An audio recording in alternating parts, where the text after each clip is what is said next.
Alright, so let's open up that map right quick, just so we can at least get our shit going on.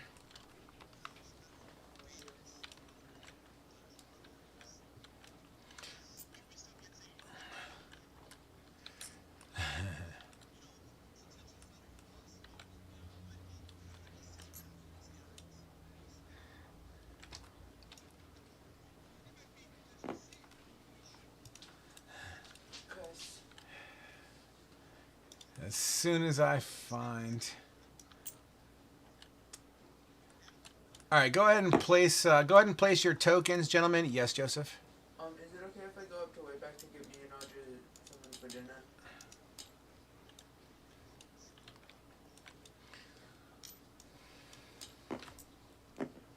If you're not back in 58 minutes, it's never going to happen again. Okay. Audrey, what do you want? Yeah, they got crushed, basically, so I'll just smash them down now. Yeah. Yeah, I haven't... I'm multitasking here, I gotcha.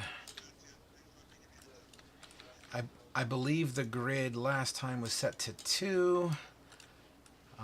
And I don't know if that is accurate. Let me make sure.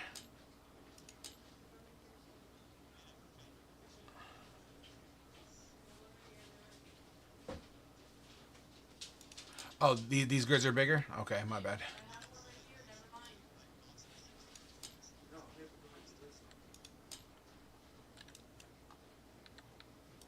Whoops.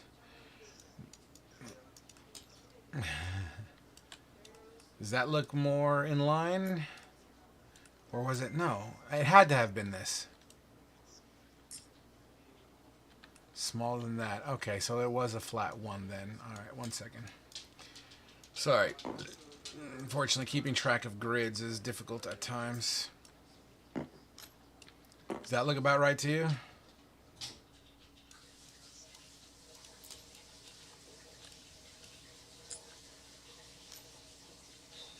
Alright, let me change.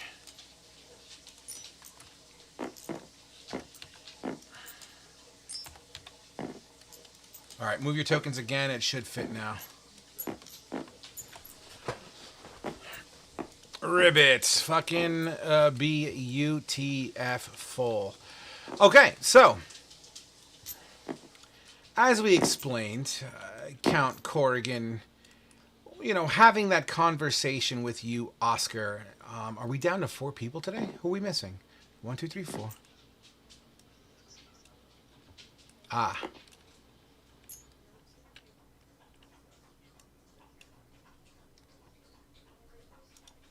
Ah, sexy. Thank you. I'll give you a second for that.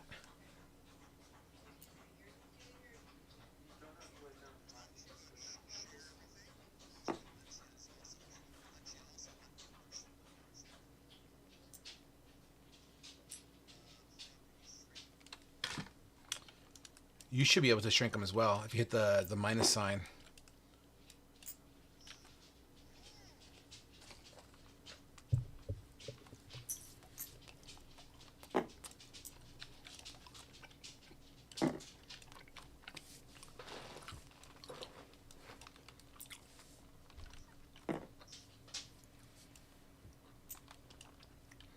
All right, are you guys all set up? All right. As Corrigan points across the table, as he points across the room at you, Oscar, come to me, my son. I'll show you exactly what you were meant for.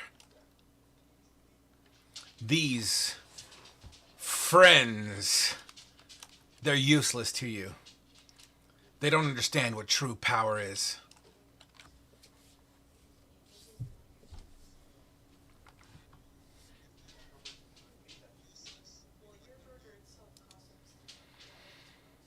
Energy can be converted to much more usable states. Escape is not an option.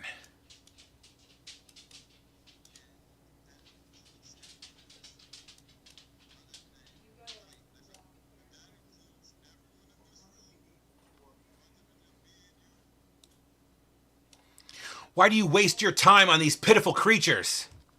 The fact that they draw breath makes them lucky.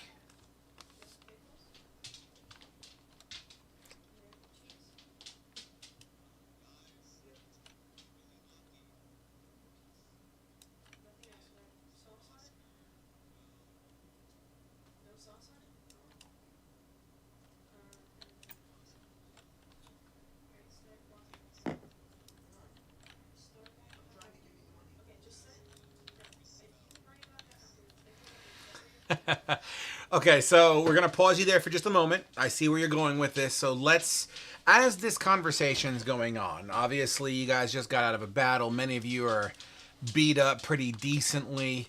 You know, everything that's going on is going on. The recap was fairly accurate, Alexia, just for your purposes.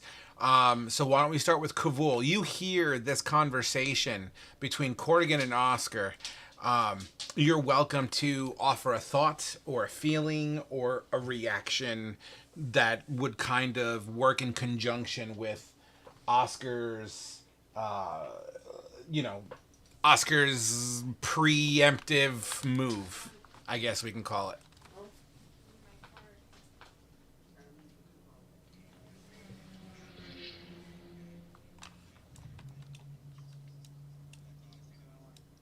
Okay. Kuza, you also have a very similar opportunity, be it a phrase, a word, a prep, a something. You know, obviously Oscar is having this conversation. I mean, you are of free mind and free will. What is Kuza all about at that moment?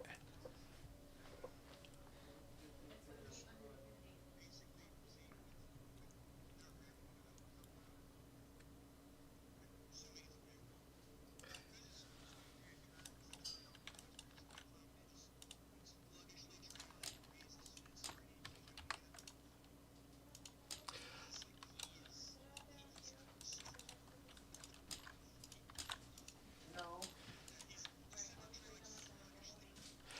For the record, I put a picture of Corrigan up on the wall for better representation of what he looks like and what you're kind of. I mean, he's clearly very much handsome. Yeah, dude. So as you raise your fist in a sluggish manner, clearly withered and wounded from battle, we pause your shaking fist at that moment to slide over to Fate. Fate, once again, you're a free mind and free will as this conversation's happening. What's Fate all about at the moment?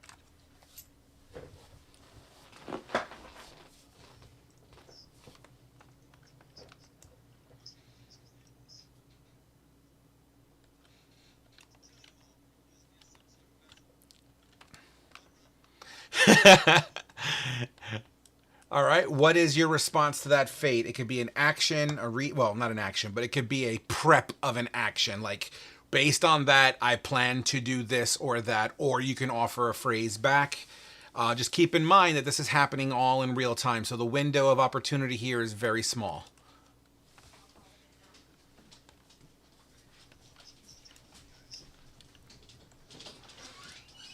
Okay, Buckus. Okay, that's what you say. Alexia, same I know, same phrase, same situation, man. Where's your head at?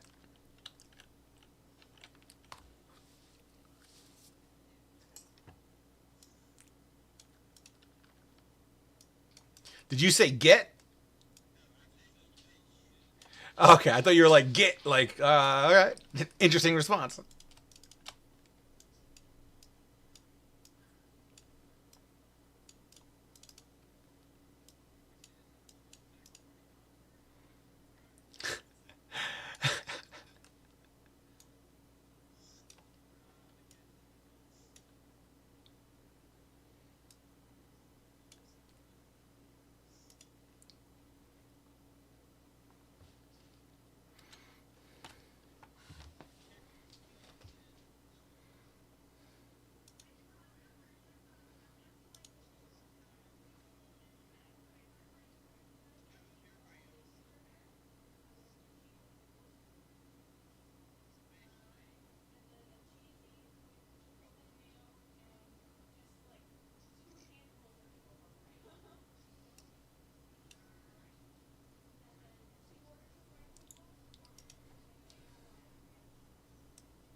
Fair enough. And being confused and hesitant is absolutely a reaction that you can absolutely take to kind of see what happens.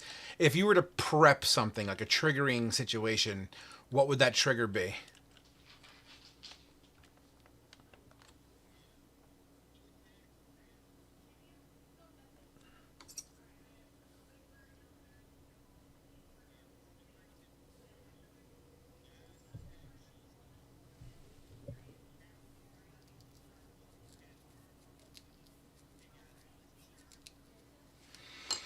Okay. As all of the, well, Alexia was in the purple demon baby, so fortunately for her, she's basically full rested because she didn't go into combat last session, so she's a fresh toonie at the moment. Yeah, so there's some holes in the whole purple demon baby. Deal with it. So so so what happens here is as everyone has that moment of shit, this is our scenario, this is the situation, and however each one of you process it. Kuza, you in particular, as you face Count Corrigan and you raise that shaky fist towards him, you make solid eye contact with Corrigan. Everyone else doesn't see what you see. Corrigan's eyes start to glow a pinkish reddish hue, and they kind of vibrate to you. I need you, Kuza, to roll me. Please hold.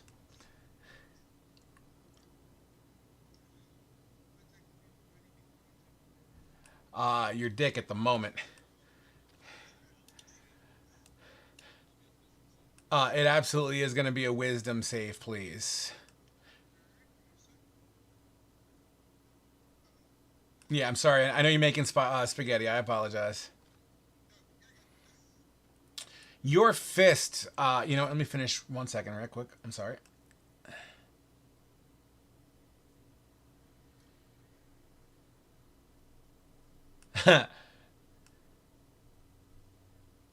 Okay. Okay. You rolled a 12.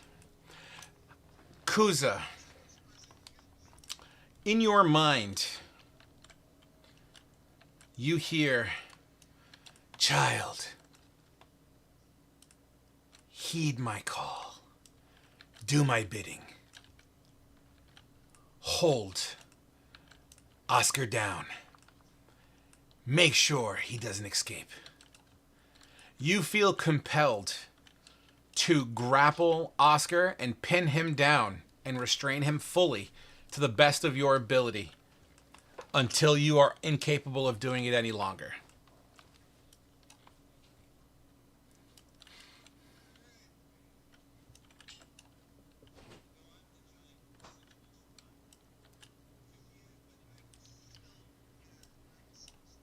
And remember, you must do this to the best of your ability.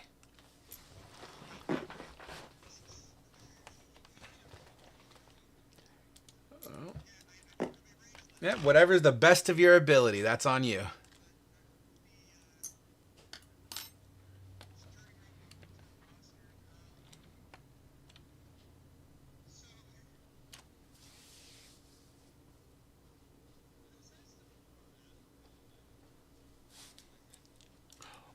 All of this has happened simultaneously. So as you're about to cast your grease spell, the grapple is going to happen first. So based on the results of this grapple, your grease may or may not happen. Well, this is up to Kuza. So Kuza, you're this is all you. You're initiating this.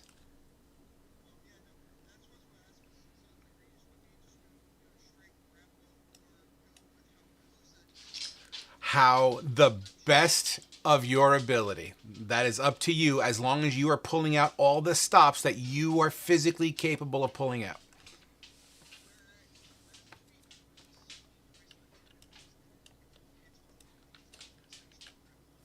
Okay.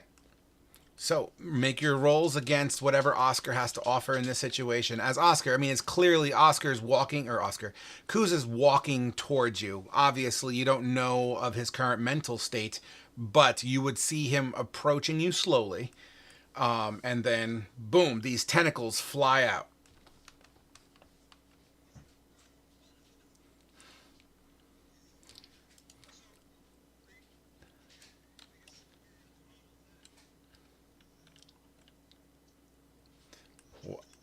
And you can roll all your stuff now, and then he would have to, you know. So basically, it's an auto grapple if hits, right?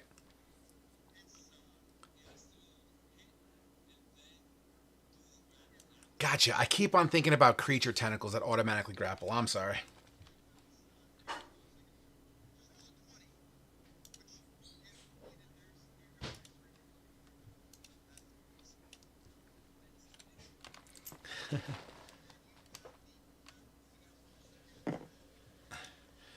Well, in skill checks, nat 20s don't really matter. But yes, it's awesome that you do it to the best of your ability.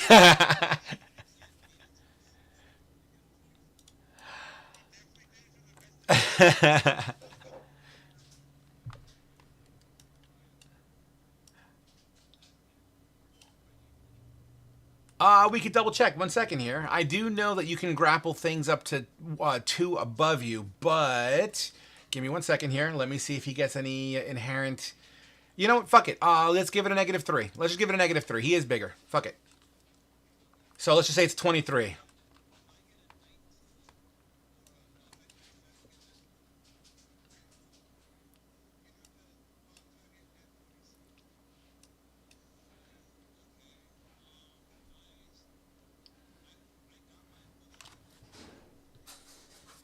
Yep. Do what you gotta do. Yep.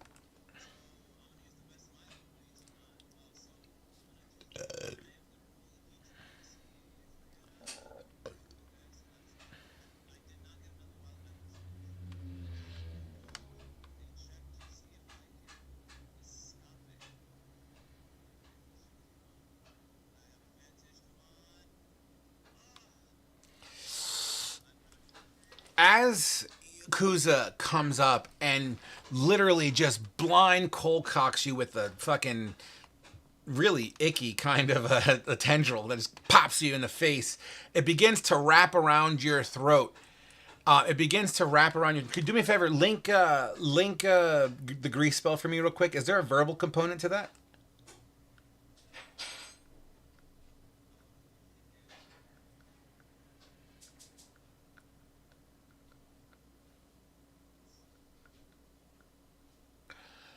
It is a verbal. Okay, cool. As this I just smacked myself in the face. As it cold cocks you, it begins to wrap around your throat as you're using the verbal components of your grease spell, and you say, no, it basically stops you from casting it mid-cast. And unfortunately, you do not get this spell off as you are currently grappled. Well, first of all, Oscar, since you are the first one to feel and see what's happening here, as Corrigan kind of grins across to the party, Oscar, I'll give you your first go. And then we'll see what the party does as a reactions. So you yell at your dog. Got it.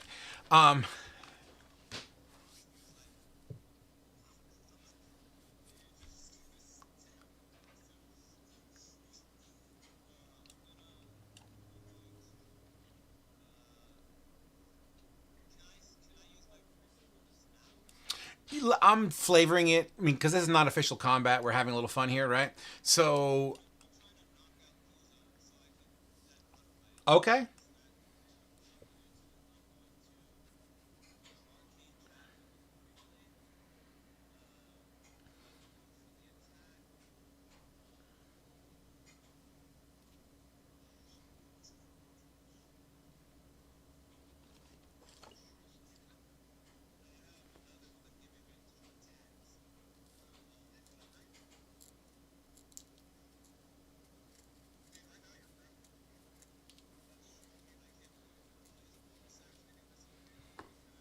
Okay.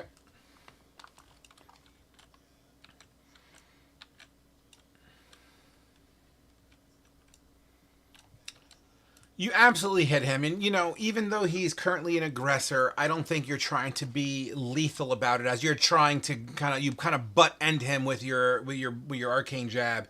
Go ahead and roll your damage. By the way, good roll.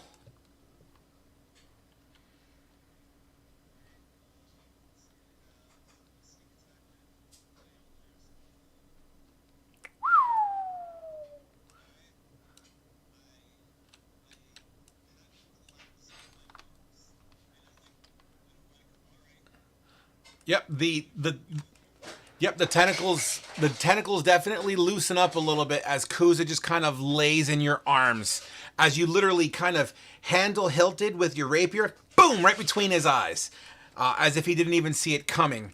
And he does limp in your arms. He's not dead. He's just, you know what? Roll me a d4. Nice. You basically knock him out for like the equivalent of like one round of combat. Actually, let's make it a minute. Let's just make it a minute. Let's make it a solid minute. Beautiful. All right, everyone else. So let's go across the room. Kavul. You see what just happened. Oscar just fucking boom, handle hit fucking Kuza in the face as he quickly goes, dim. What's Kavul gonna do?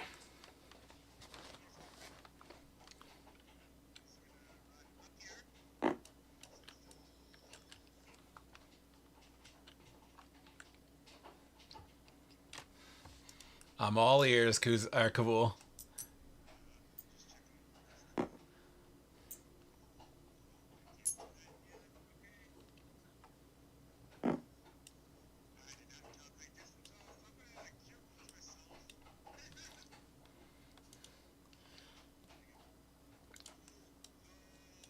Would that be your go?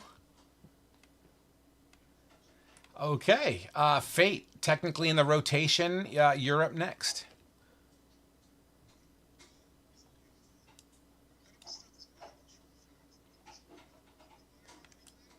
Well, I mean, Kuz is currently unconscious. Oh, my bad.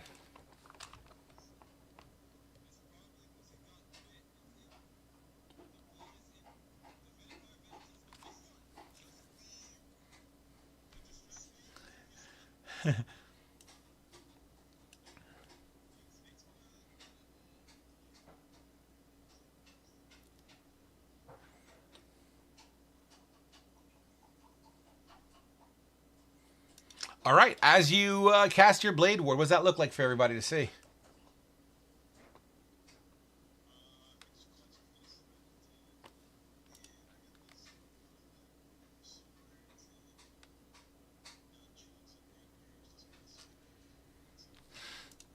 Okay. Absolutely. Would that be your turn? As far as the flavor combat's going on. Alexia, your turn. You see everything that's happening simultaneously. Keep that in mind.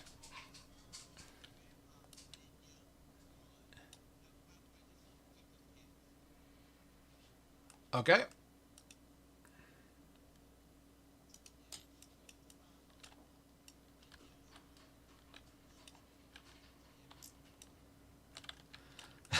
Awesome. All right, cast your fireball. Let me get the token out just to make sure you don't accidentally hit Kavul. 1 second. That's a 20-foot radius, right? Well, I mean, technically speaking, well, no, it's going to be a point that you can see centered on that. So I'm assuming you're trying to hit as well. That's also very big. Let me small that down a little bit. Is it going to miss? All right, cool. Yeah, cool. All right, so I am okay with it. Why don't you flavor that for us, George?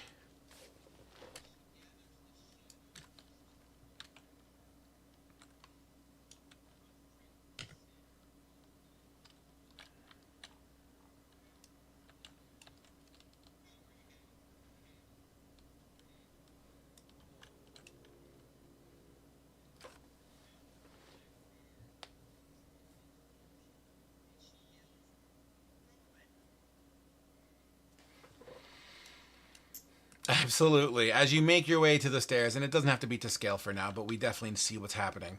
As your fireball, as you gather all the shadows, and there's plenty of fucking shadow in here, you just kind of harness that, you fling it across. It actually lingers like black fire, just in that area, completely engulfing Corrigan. As the fire begins to dissipate and the fire goes away and sizzles as you guys get ready to hopefully run, based on Alexia's saying, all you see is black smoke, burning, and mist. Oscar.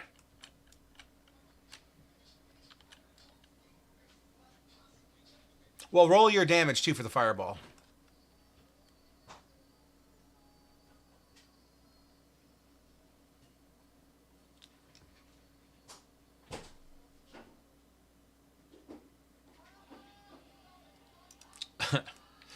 Amazing. Beautiful. That's a decent fireball right there, guys. Kaboom! The echoing sound of the fire engulfing the area fills the room. You could smell burning like cobwebs and dust and debris. And not only that, the bones that are all over the floor in this room and the broken debris and kind of the cloth and the banners and the tabards that have been sitting here rotting for God knows how long. So, I mean, we're not necessarily in official combat, guys. So you guys can collaboratively work as, once again, the fire dissipates and all you see is smoke, ash, and mist.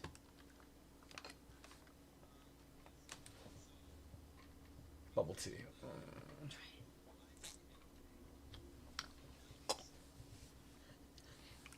Because of the rub, you see anything else? Sorry, my daughter just gave me bubble tea and I almost vomited. Ugh. How do you drink that shit? It's good. It's That's so bad. It's so bad. I can't. I wouldn't even give that to the dog. Did you get any bubble pearls in it? Yeah, it was terrible. Anyway, sorry about that. So, do you see anything? You know what? In the mist seems to, amongst the smoke and the ash and whatnot, that's kind of spilling over this room and kind of just filling the room slowly. The mist itself, based on your robes, would feel and seem off.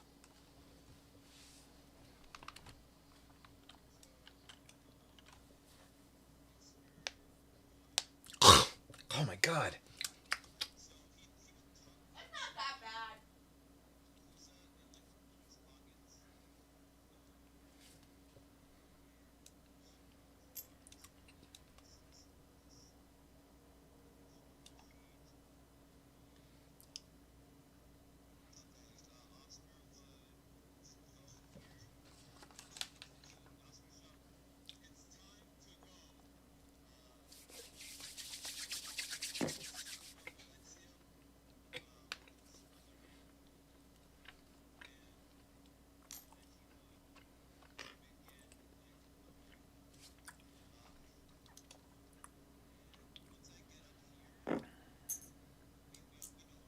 Yeah, it's all good.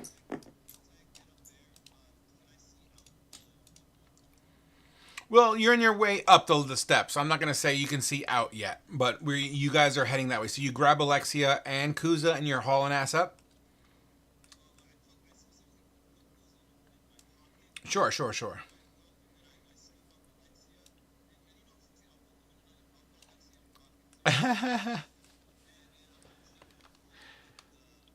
Gotcha. Fantastic. I mean, Alexia, you can choose not to have the side saddle mount. That's up to you. Because you would be a willing participant or not. That's up to you. Kuza, unfortunately, you're knocked out. So keep on making your spaghetti. So as that's happening, Fate.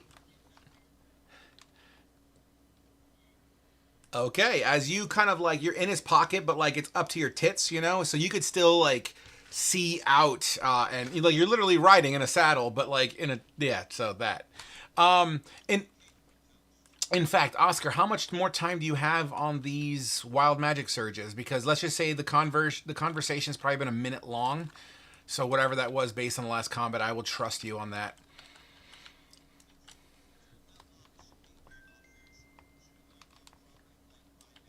Okay, that's fair. I'm okay with that. Fate, you hear and see everything that's happening. What are you doing?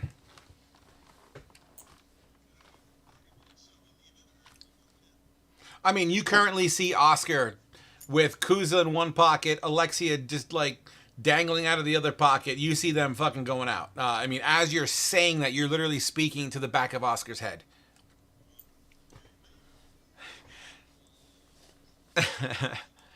All right, Kavul. As the mist begins to fill up the room, what are you gonna do?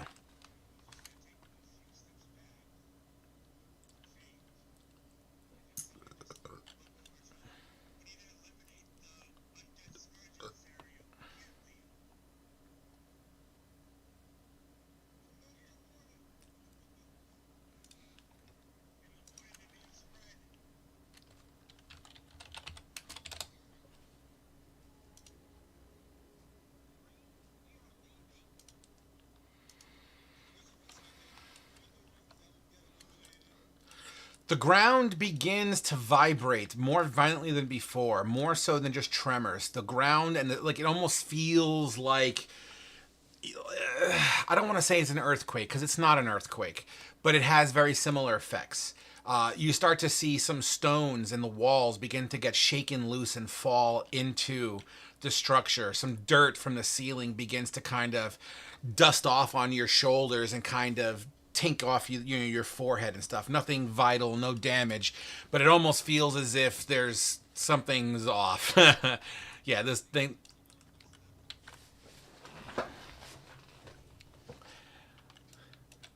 At this point, I would assume that Oscar is continuing hauling ass to the top side as fast as you can. That's perfectly fine with Alexia and Kuza in pocket and tow, literally. Fate, do you continue on that same path? Okay, you're hauling ass at.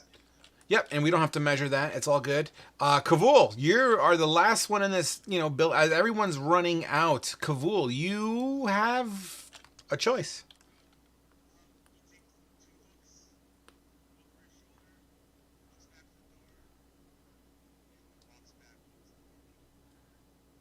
Okay. As you walk back, following, you're talking about following the party, right? I just want to make sure I heard you right. Okay. The mist is getting closer and thicker. As your visibility, like you can't see through this mist as it just kind of.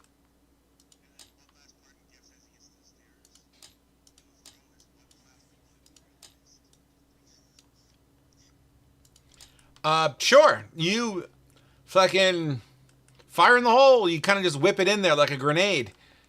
And it just kind of, you see it kind of go into the mist and you lose eyesight of it because the mist is very, very thick here. And you hear glass shatter. And that's all you hear.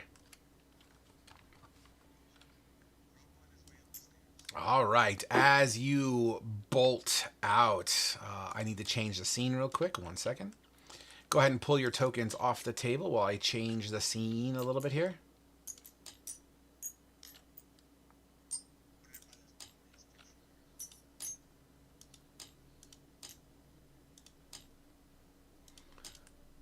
Boy, I hope this is the right one.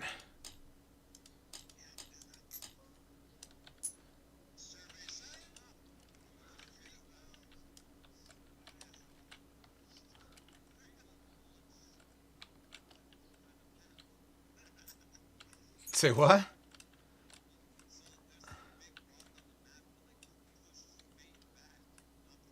Awesome. Go ahead and just throw your tokens, let's just say in this general area for now, for flavor context. At this point, you'd probably be regular size as, Alexia and, yeah, Kuza. Yeah, absolutely.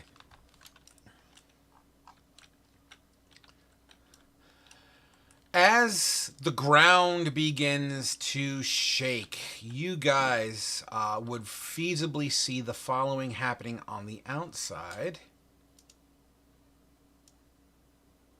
Don't mind the exact design of this shit. Just work with me here, okay? This is on the fly. You see pillars falling down. One of the burning trees that are here has been kind of toppled over under the shakiness of the situation here as the ground once again continues to tremble and tremor. As you guys make your way out, the ground is still very much shaking. Everyone give me a dexterity saving throw of a 10 or better.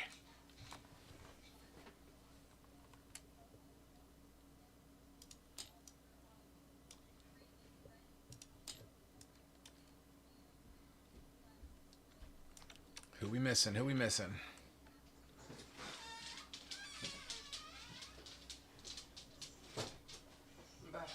Oh, yeah. Never mind. Nice. Nice. As you guys tremble and shake, but you're able to maintain your footing. The brazier next to you with the fire on it falls over and makes a clatter, whoosh, spilling the contents of the fire everywhere, and it kind of spills out like spilled oil as it engulfs its immediate area. You guys, as you're gathering your footing, and Kuza is being assisted by Oscar. At this point, now that Oscar's smaller, you see Oscar still able to pull Kuza, but he's struggling just a little bit less than he was when he was a giant man. So there's that's going on. You would also see busting out of the ground, skeletal arms and hands begin to erupt almost everywhere around. And to emphasize that, I will produce the following. Please hold. Each one of these skeleton tokens will represent like arms and hands kind of falling and pulling out of the ground.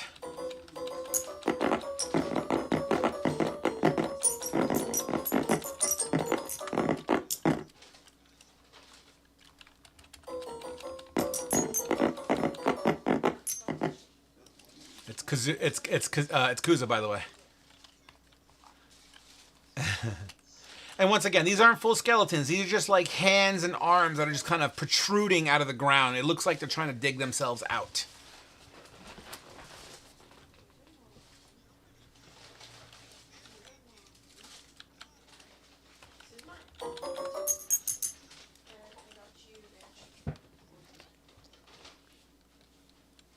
As you have this conversation, standing still in front of the open door, you look behind you and you see this mist coming up out of that same stairwell.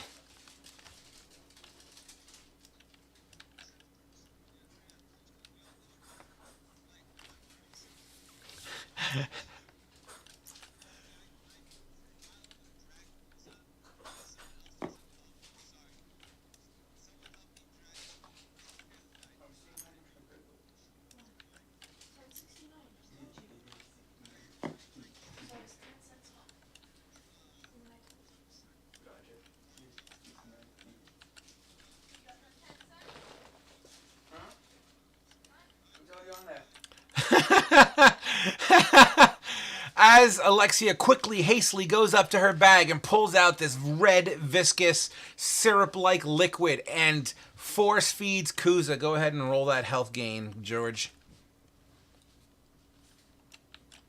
There you go.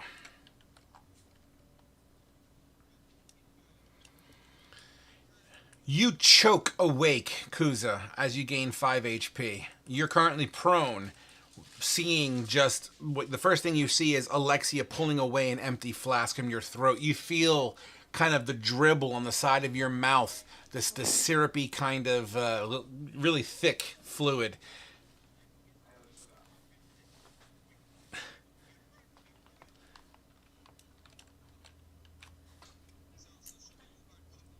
I mean, this is flavor more than feet and movement. Yeah, this is just kind of the situation.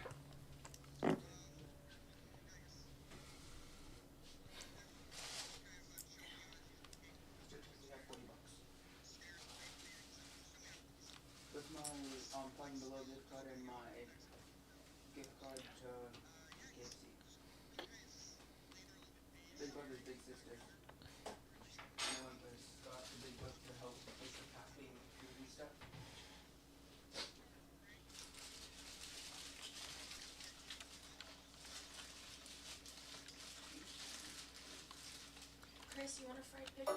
No. You see, as this daze is happening and Alexia and Kuz are having that moment, you hear these hands just kind of burst out just outside of you. One of these skeletal hands, Kuza, grabs you at your ankle.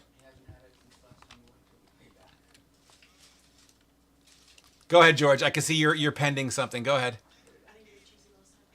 Sure, I'm not going to even have you roll for that. As you are point blank, you basically put your palm just over this thing, you blast it, and the bone just shatters and disintegrates as you leave a small crater in the ground. Unfortunately for you, the crater also reveals more of this skeletal arm, even though it's handless. The hand itself severs off and flies to the side about 5 feet, but you see the hand begin to move on its own, as if it was like a skeletal form of thing from the Addams family.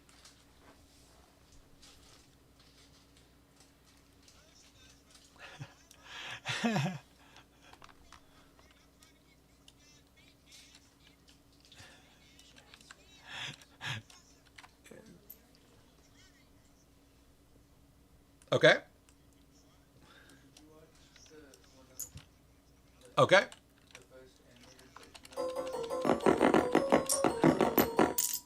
Absolutely. Yeah, why not? Let's fucking go epic.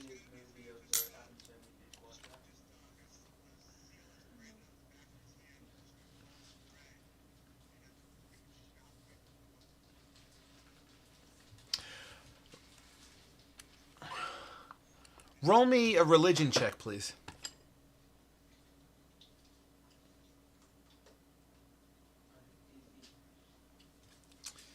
Okay. As you know what? Give me your semantic component to this. In other words, where do you put your hands? How are you moving when you channel your divinity?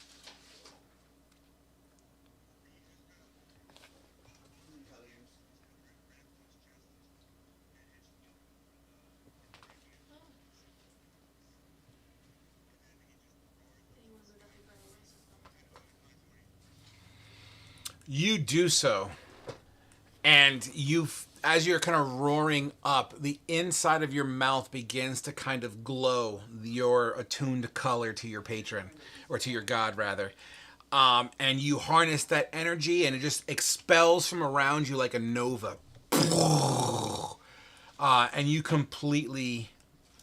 Let me move you because I don't want to delete your token, but you completely basically disintegrate this whole section, but you disintegrate it in a way that they literally turn to ash. It's not silent either. You hear a roar, which can best be described as the voice of the Raven Queen, as it just kind of slowly peels away like burning ash on bone, and they just kind of into the air like snowflakes going up into the sky as opposed to coming down.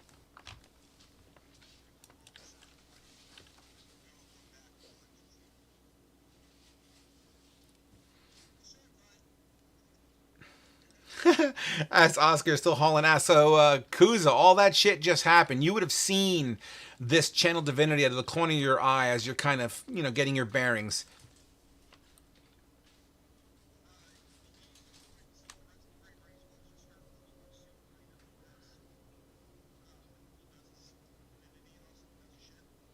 Absolutely. As you continue to haul ass, Alexia, I'm assuming you're following suit. And Fate. Okay. You guys dodge here and there. A couple of hands come up and attempt to grab you, as it is very sporadic but very condensed. All these hands and skeletal figures. Some of them at this point are dug out halfway, as you see like the upper half of some skeletons. Oh, how are we going to do this? 1, 2, 3, 4, 5. I'll roll a d6. Oscar 1, Kuza 2, Fate 3, Kavul 4, Alexia 5. Let me roll a d6 and you'll see what happens. Oscar, since you are in the lead and by far the one that's hauling ass the fastest out of this joint, a pair of hands begin to erupt and grab you by the ankles. You trip over it. As a result, among the dead, go ahead, tell me what's happening. Okay. I'll give you that. I'll give you that. 1 second here. Let me get my D20. Didn't expect it. I fail. As, this thing goes to grab at you, but lets you go. It kind of flutters. In fact, you kind of kick into it, and it snaps the radius.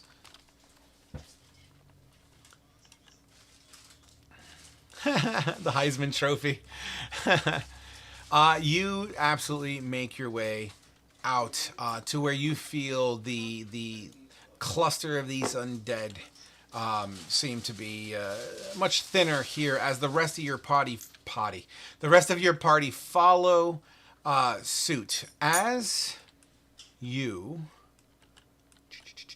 Where did I put you? Where did I put you? Do you actually see Corrigan's token anywhere?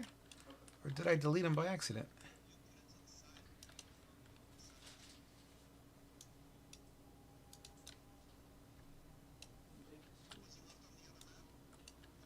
Yeah, but I didn't pack the other map, so it shouldn't have taken it.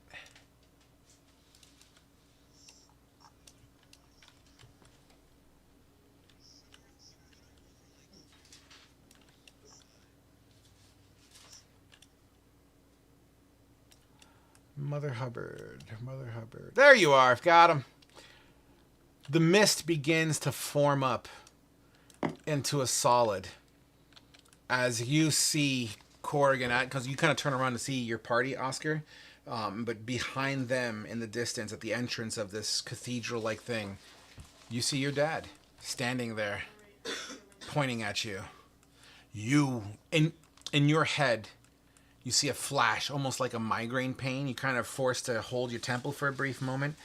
And you see a flash of your dad's rock-solid abs. You see a scar just under his right rib area. And you see another flash as it zooms into that scar. And you feel this crunching sensation on your finger. The same finger that has the ring. As it feels like it's tightening up. It doesn't have any control over you. It doesn't pull you. It just squeezes tighter, almost like cutting off the full circulation of your finger.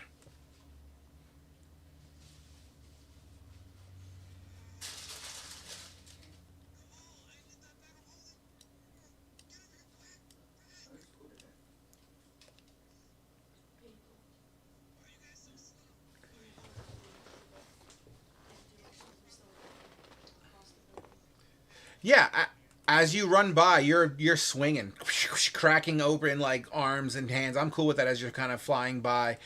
You would see Kavul straining as he's holding his arm, and you would hear him scream out for that bag of holding.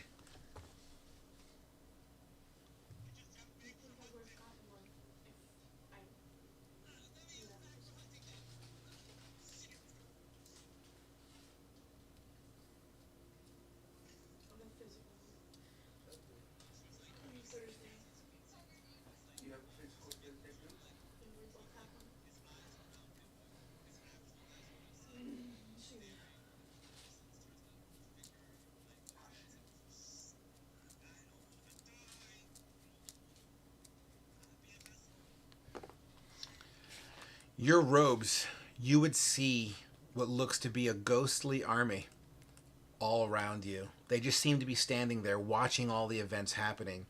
They are adorned in their respective army colors and soldier uniforms, tabards and all, as if they, what they were wearing upon their death. Just standing there all around. Think Lord of the Rings, the undead army. They do seem to have an older symbology. I don't even know if that's the right word. They do seem to be adorned in Holy Empire, but the older crest from the previous king.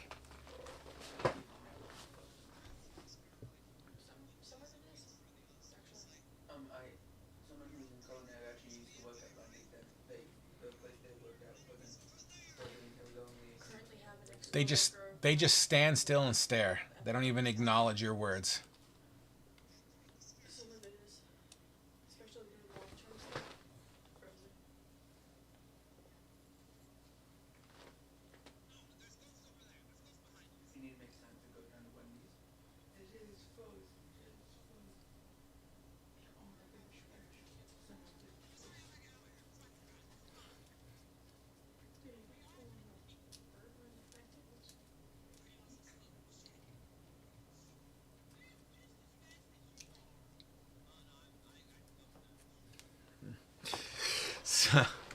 So, I mean, all that's going on. So, Kavul, are you giving that bag of holding or no?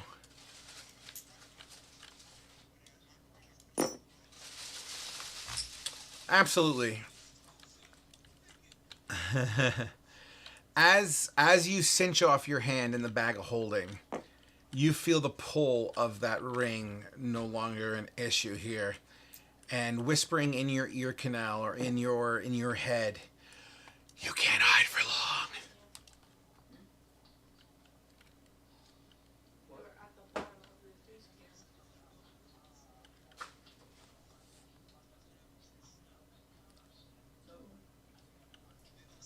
They have a big bucket of cheese. Nice. Not the. Oscar turns invisible in front of the rest of the party as you guys haul ass outside and away from this ruined town deep in a burning forest. You run sporadically in a random location, safety first, as you continue and continue. The sign of the undead are gone, although the trees still burn. Smoke still emanates from the area.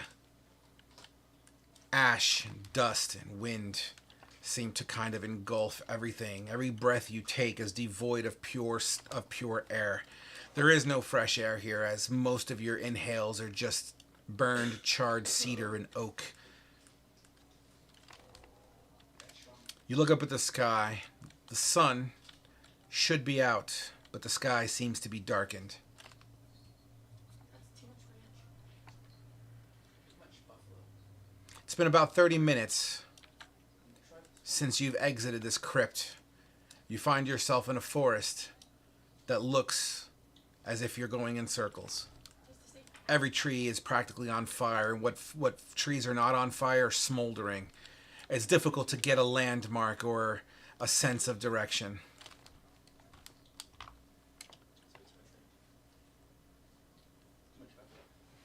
The trees themselves devoid of life. Woodland creatures don't seem to exist here. The ground itself is like a half-inch of ash, and below that, dark, burnt soil. The rocks that litter the ground, if it were to be touched, feel like lava rocks as they're warm to the touch.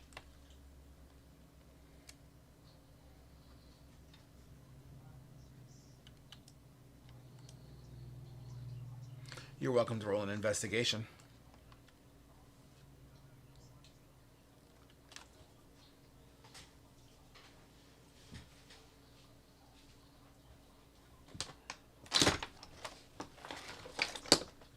With a 17, you look around, and due to the wind and the situation that you're in, the ash just kind of gets picked up on the wind enough that just kind of like snowdrifts just covers any kind of, even the trail that you guys were just walking from, like the footprints you would have left behind in the ash already are in the process of just kind of being blown away.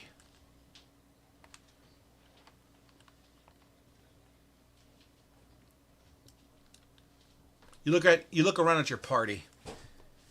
You know, each one of them tired, withered, beaten, some of them bloody. All seem to be searching for some sort of familiarity, which is none to be received.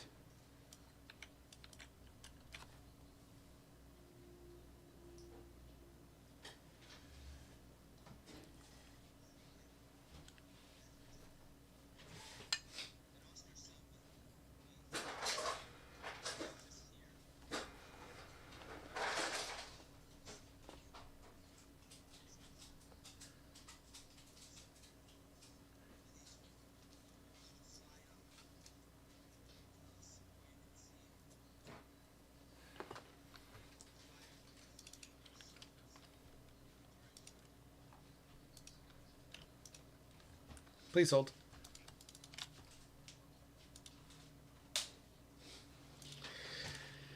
Cinder's wings attempt to stretch out. As he flaps, his wings are smaller than the average pseudo-dragon, probably due to adolescence. Cinder is very, very young, and as Cinder's desperately trying. He gets about an inch off the ground, 2-3 inches, but can't seem to get his own body weight off of the ground. Oh, by the way, Isaac uses state and right. That's what we need now.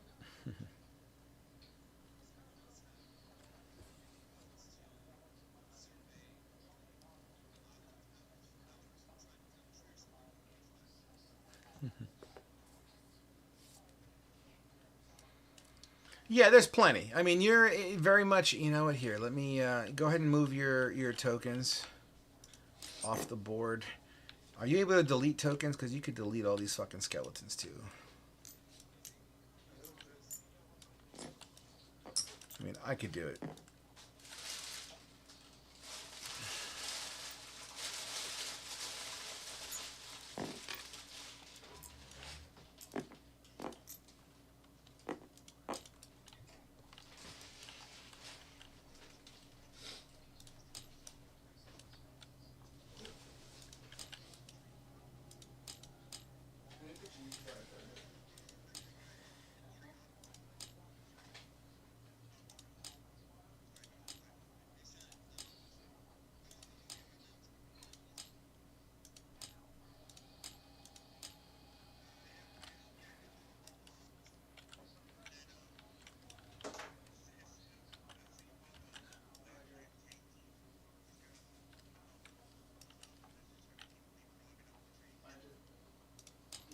Absolutely. You need to roll me a athletics or acrobatics check.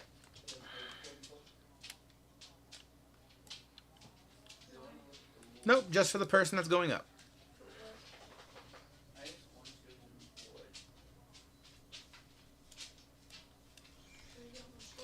You get about 15 feet off the ground.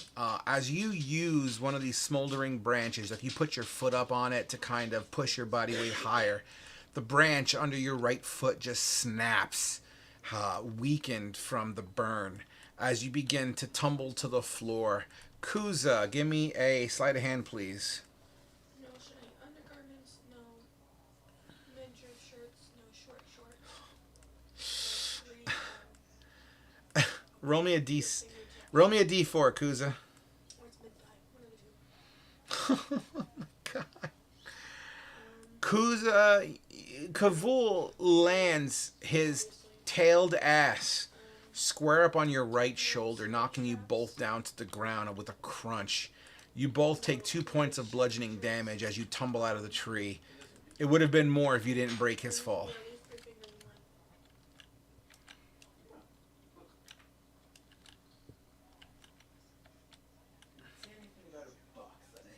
Well, I'm sorry, Kuza, say again? No hats, no masks. No, yeah, no boxes on here. No facial coverings, other than the regular ones.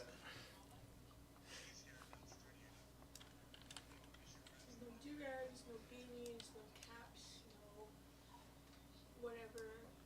They were the one pushing the hat, like the beanie thing. A lot of teachers do actually. Not many, but a lot of teachers do.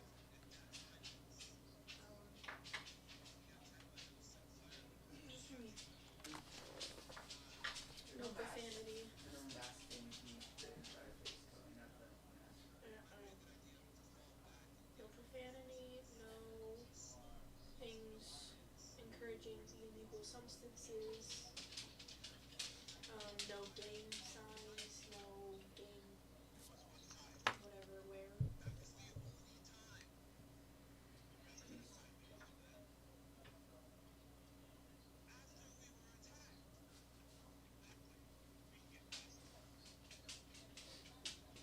This one person in my class has a sweatshirt that says Virginity Box. Yeah, that's against dress code. What did you just say? Dude, oh, we get. Oh, wait, a science teacher? Science. Sign language teacher. Yelled at me because I had my hood up. Oh yeah, no hoodies by the way, like over your head. Not yelled at me because I had my hood up, so I took my hood off. I was skating around the room, and this chick was wearing a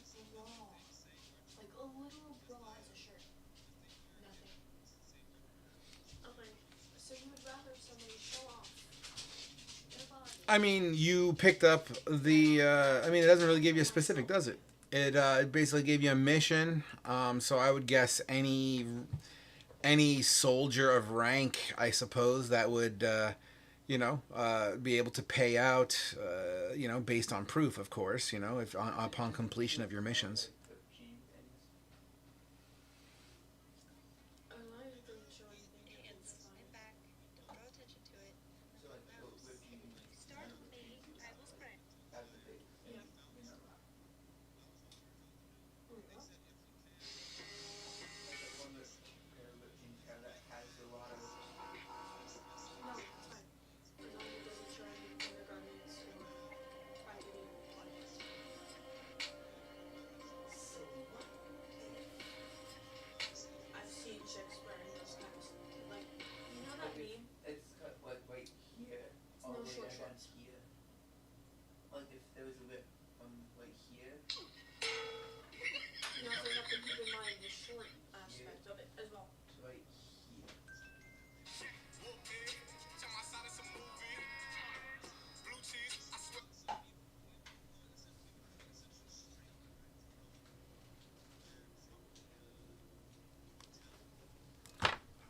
You guys kind of are.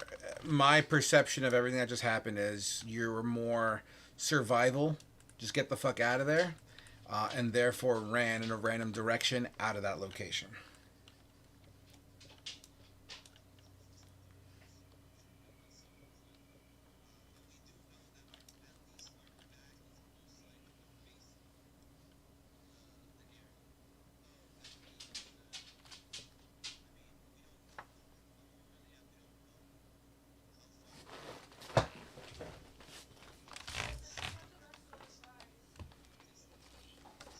Okay.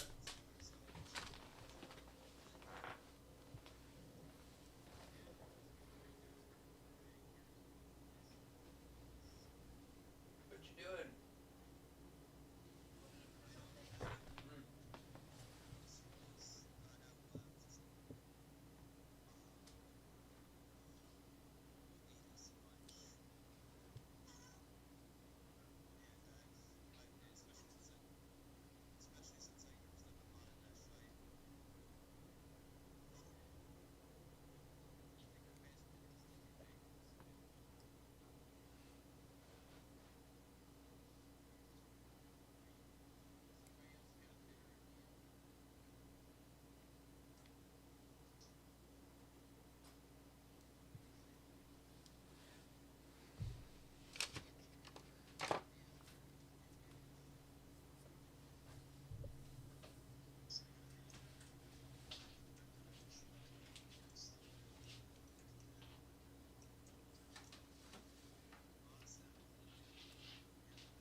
Mm. Yeah, I could honor that request. One second.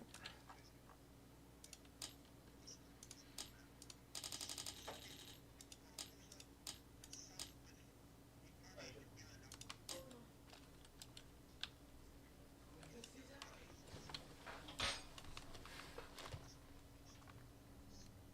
I wouldn't say it. I wouldn't say it. I don't care that you broke your elbow.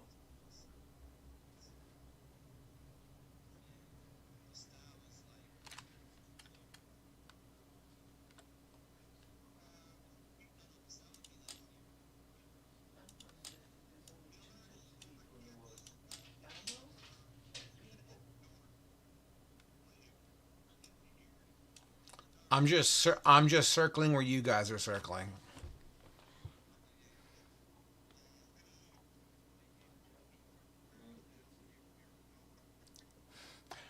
I could, but that wouldn't be in character. Do you have a legitimate map? Get her.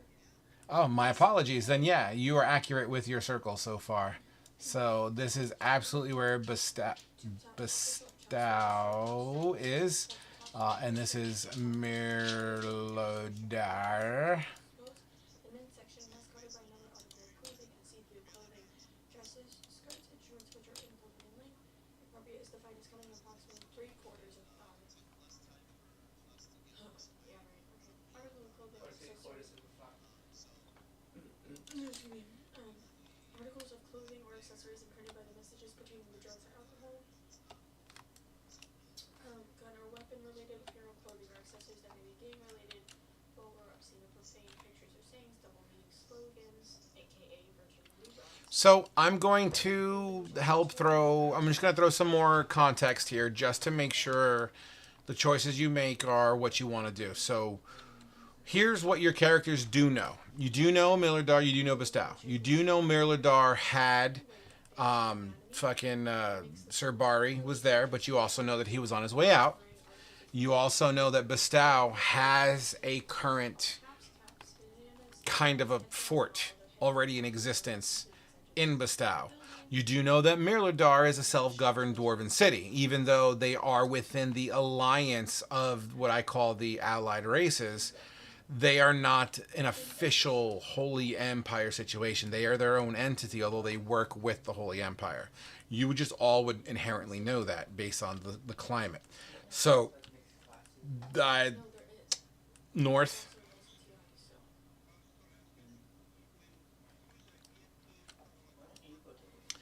So yes, that you know as the port city of Brecca, also known as the Golden Gateway to the Southern Trades. You would know Brecca as a exotic location, exotic in the context that it's a melting pot of. It is the New York City, Manhattan of this area. It has everything: different races, creeds, religions, foods, clothing. It is the melting pot of this area. It's the most amount of trade that goes through in this territory is typically through Brecca. But Kuza, in saying that, you also know that you came in through there, but that was also a bit ago. It's illegal to clap like a duck.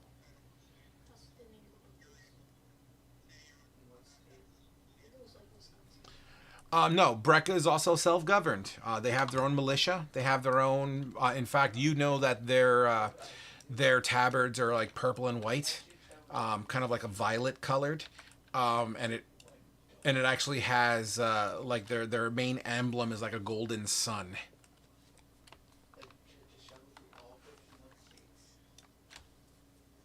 states.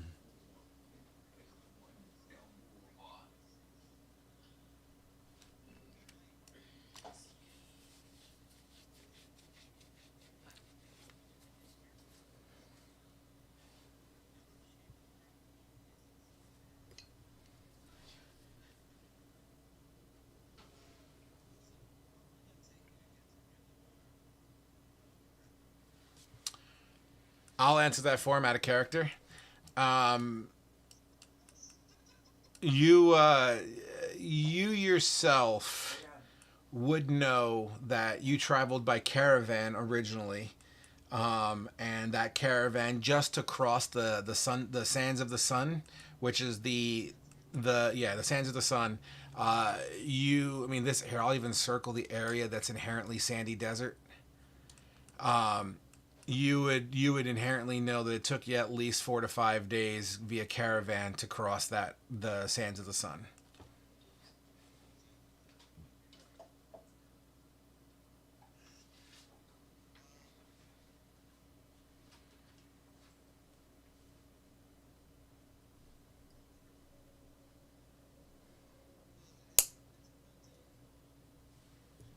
I'm getting that book.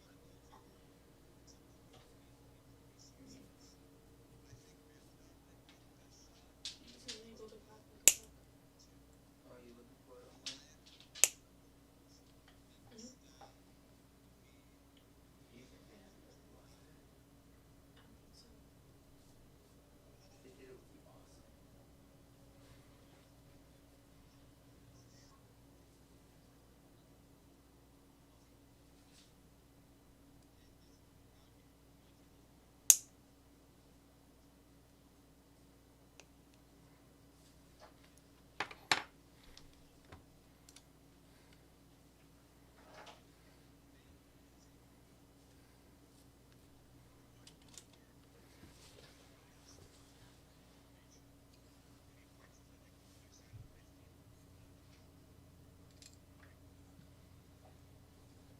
as he puts his finger on the map to show the generalized location of where he is, which I will circle.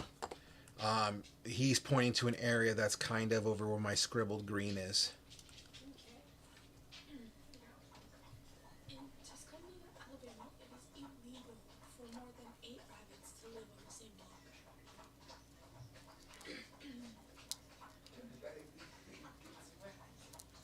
In Pacific Grove, California, it is unlawful to threaten a butterfly.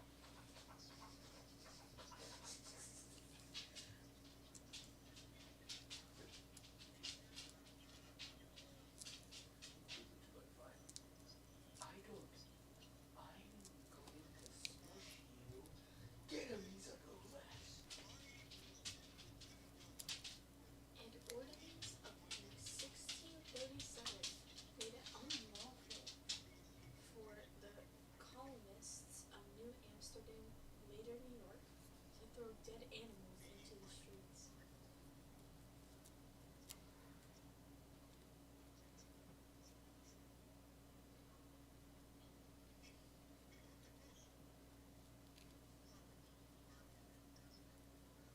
A dog owner in New Zealand is required by law to take his pet for a walk at least once every 24 hours.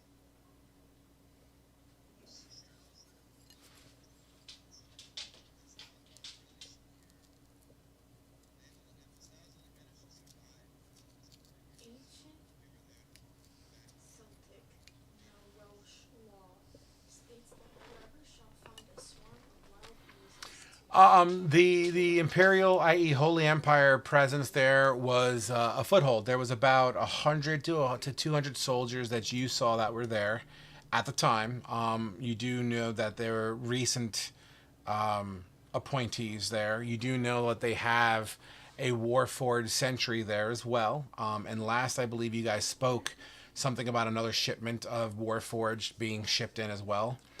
On top of that, Cal seems to be running the show there from the military side of the equation, although the town itself is governed on, let's call it a council. And then you also know Edgar there, and then you have your perceptions of Edgar.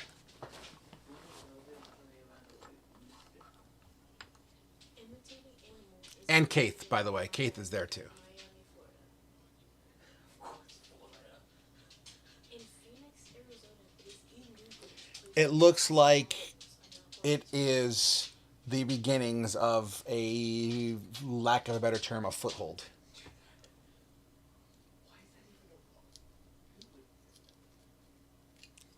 And once again, that was made possible because of the piracy element that was vacated due to the happenings of this current party, the old heads. The only one that's left out of that whole thing, I believe, is Kavul and Oscar. now that I think about it. Oh, Fate was there. Yep. This is very outdated. It was made in 1988.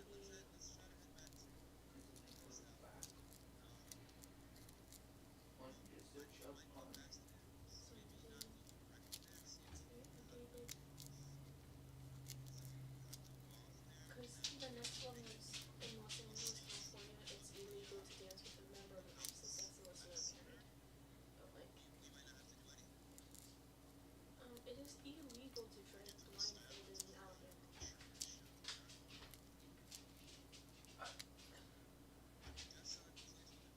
In Los Angeles, it is illegal to wash your neighbor's car without their permission. what maniac would do that.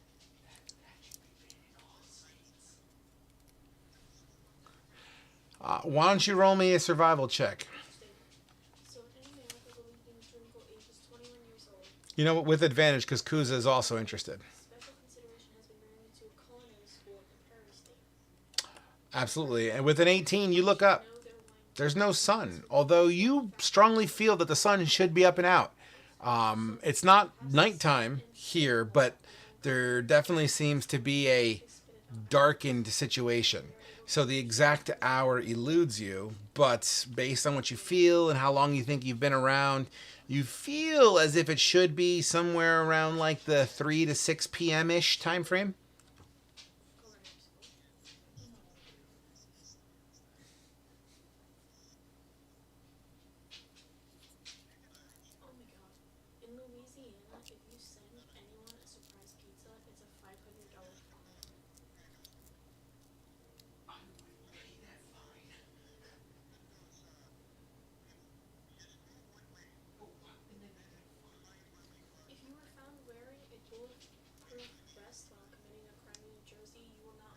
charged with the crime but have to be charged officially for trying to protect yourself against bullet wounds. Of course I'm a cheerleader. I'm so sorry. I didn't quite fully understand what you said. So, a bingo game cannot last more than 5 hours in North Carolina. I mean, the whole forest at this point is pretty much in uniform. It's just smoldering and burning. And it seems to be perpetual. I think we crossed that bridge before too. Like it seems to be perpetual. Like the trees don't seem to be getting smaller. It's just perpetual fire. It's based on the burn. This place has been burning for weeks. This forest should be a fucking baseball field at this point, but it's not. It's very much still thick and vibrant. It's just all on fire. Reading about this. So, in Virginia, Chesapeake City, Virginia, if you are over 14 years old, you cannot trick or treat. You must be only accompanying a child and not engaging in trick or treating yourself. However, children under 14 have restrictions as an 8 p.m. curfew.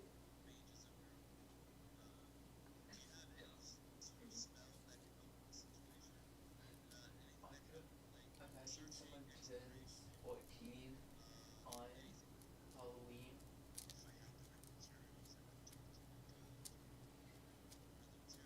What? In Vermont, there is a law that dictates that women must get permission from their husbands if they want to get false teeth. What?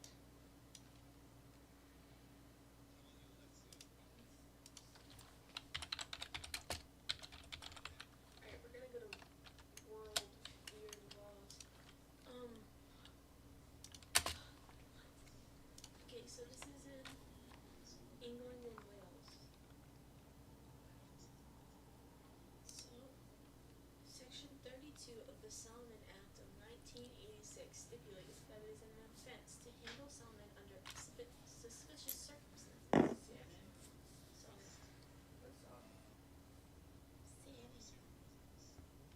So, this section creates an offense in England and Wales for any person who receives or disposes of any salmon in circumstances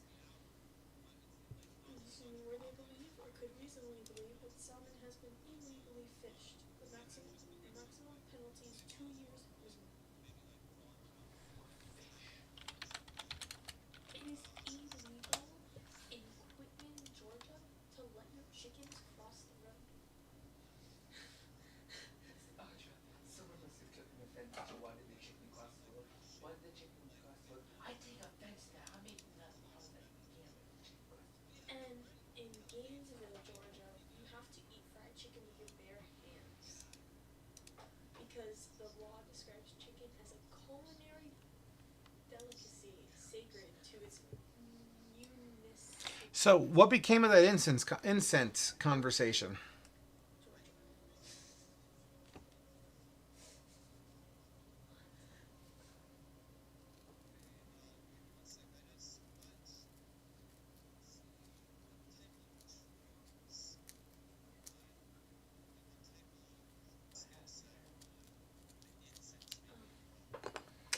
I would, if you're asking the DM that question, I would lean into the botany side of the equation.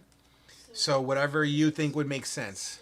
In 1998, there was an electricity Like, safety. I'm willing to be flexible on that. You know what I mean? Like, I don't have to be a carpenter to know how to hammer a nail into a piece of wood. It is illegal to change a light bulb unless you are a licensed electrician.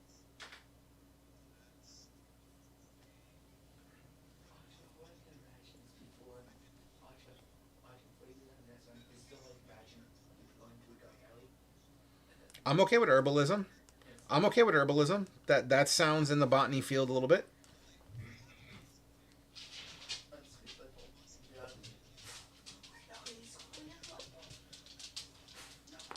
Yep.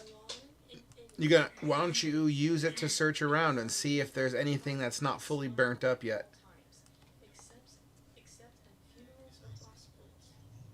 Exemptions include funeral goers, hospital workers, or those at the bedside of an ill family member. Don't you need to do a rest for that to happen, or does that just automatically happen? So you have to be having a state on a country. Yeah, I believe you can change it after you rest. I think is the way we've been doing it. like enforced, but it is a law. In Florida, it is illegal to pass wind in a public place after 6 p.m. on Thursdays. That's a Florida thing to do.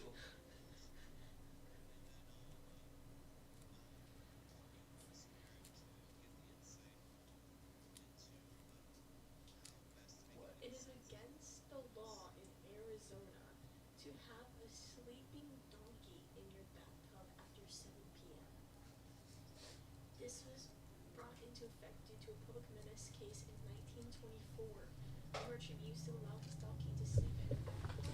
The town was flooded when a local dam broke, and the donkey was washed a mile down the valley.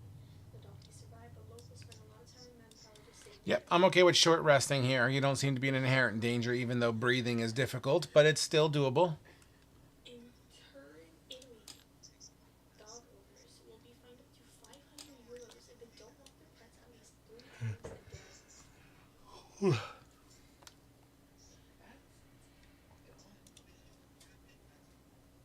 Oh my god.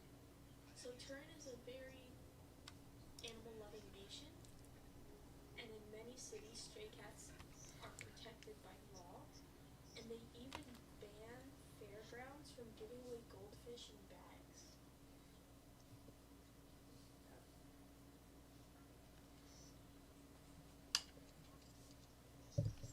Here you go. Here's a goldfish. In Scotland, if someone knocks on your door and requires the use of your toilet, you must let them enter. This is what I can imagine. How do you use that one? Well, you need to use the bathroom. Oh, go in. Oh, no, everybody will go to the bathroom. It'll be wisdom, whatever nature uses. What? Okay, then make it off of that. In Samoa, it is illegal to forget your wife's birthday. First thing you can have to go to that place.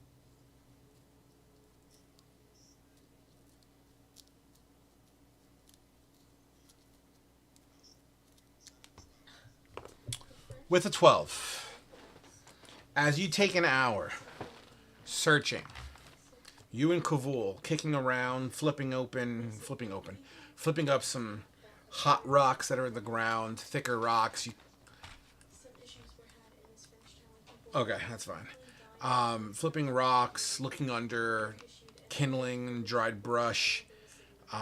You take an hour to do that. And we're going to pause you as Alexia, you kind of gather up some of your energy and you see Oscar and Kavul kind of drift off, flipping over rocks and kind of digging for root beds and whatnot. Alexia, you have an hour to burn as they're searching for what appears to be something herbal in a sense. What's Alexia doing for the hour?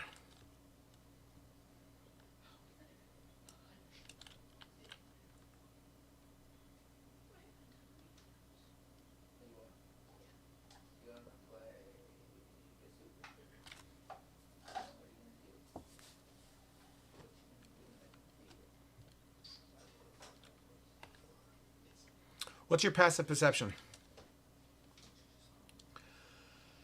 Computer said, hey, look, it's impossible. A 10? Okay. So as you meditate for the hour, kind of doing your thing, you're really just... Go ahead, I'm sorry. 10, okay. You are doing your meditation thing, and you must be tired and deep in thought as your senses just diminish a little bit as you focus specifically in your meditation. I would like to ask the next level kind of a question to get in depth here. What are you meditating on? What are your thoughts during this meditation?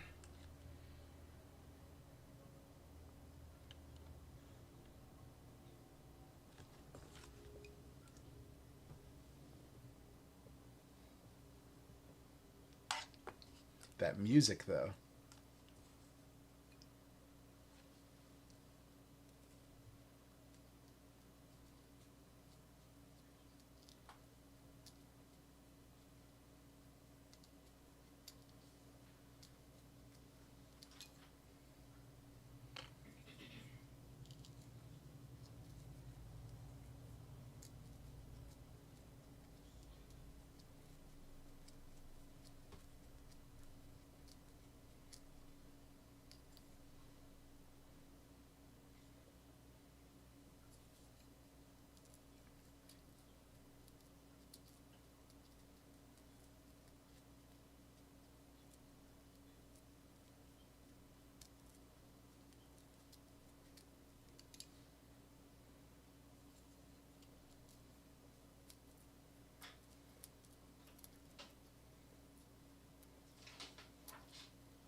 As you're focusing and your mind drifts in and out of these thoughts and consciousness and unconsciousness, as you are deep in thought, deep in trance, deep in your own mind, one memory pops up in your head. You're sitting in a home. This home kept decently. Outside, you hear the chopping of wood. As you hear a voice, an older man's voice shouting from outside. It's kind of muffled as you are inside the home doing what? As you're cooking, you remember your husband bringing in some fresh vegetables and herbs as you turn them into what?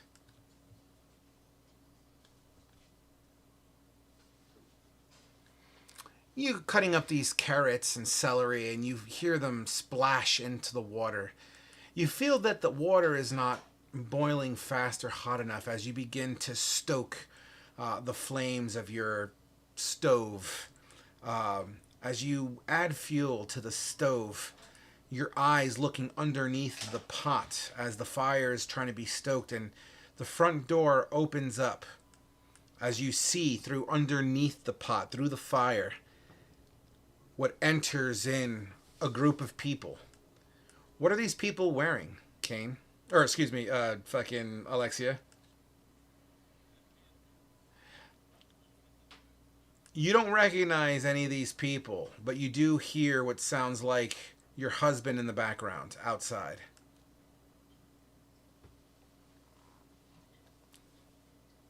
They seem to be shouting at you. What do they look like and what do they say?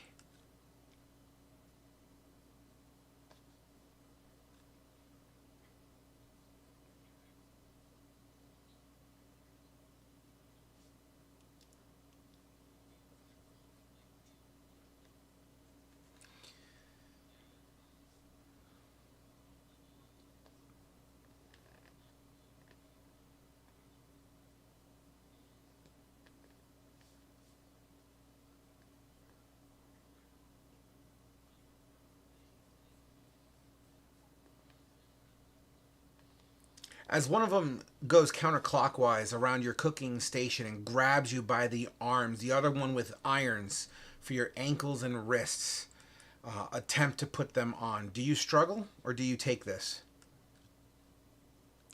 As you struggle, one of them begins to get really rough with you and pulls you by the back of the head, pulls out this wooden billy club. It looks like he's about to strike you.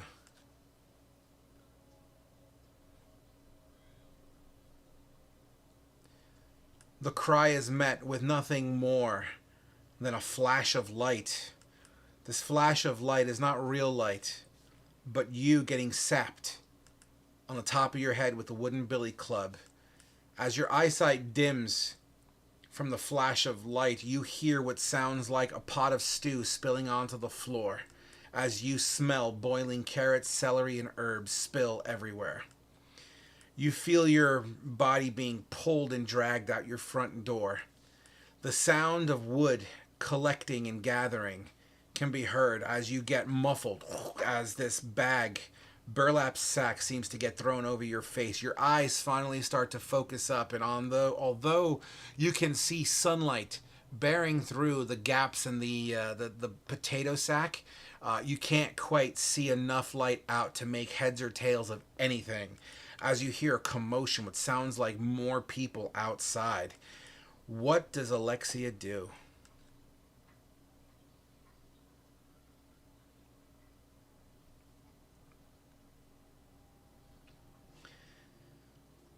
A crowd of people yell, "Witch, witch, witch," which seems to kind of drown out your cries for your husband.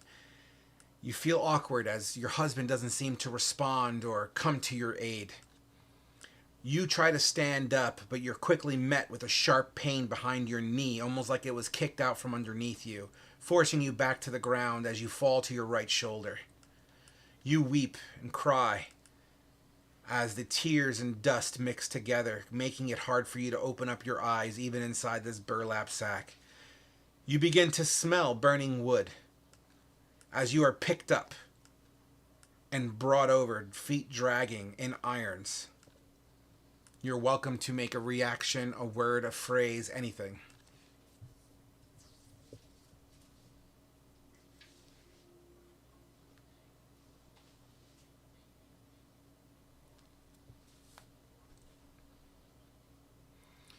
The sounds of the word witch and burn her start to get rowdier and rowdier, louder and louder. You start to hear and assume what things are being thrown at you, like pebbles, rocks, who knows, tomatoes, eggs, as you start to feel like you're getting pelted by just a bunch of things.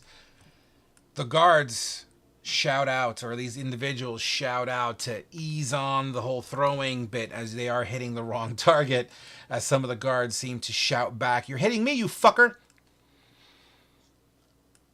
You feel your body slammed up against a wooden post, and you start to feel your hands get bound behind it. More wood seems to be heard. More wood seems to be heard gathering at your feet. The sounds of a liquid and the smell of kerosene seems, or at least some sort of oil of sorts, seems to kind of, the aroma, makes it to your nose. And then the potato sack is ripped off of your head. And it takes a second for your pupils to dilate. But you see a crowd gathering, and as you look down, you see your feet standing on a pile of wood, drenched in oil. You look around. You see people, an ocean of faces, gathered outside the front of your home. Many of these people with torches in hand. Whatever you want to do, Alexia.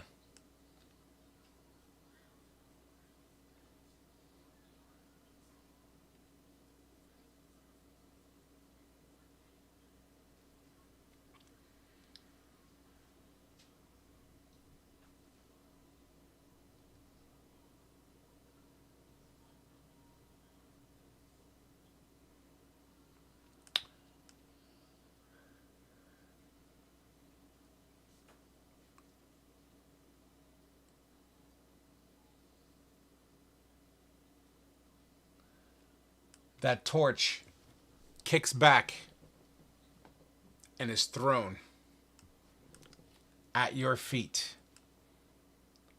leading the way for the rest of the crowd to toss in their torch. You feel your feet and ankles begin to burn, and the image of yourself engulfed in flame wakes you up out of your meditation. Kuza. You have an hour to burn. What are you doing?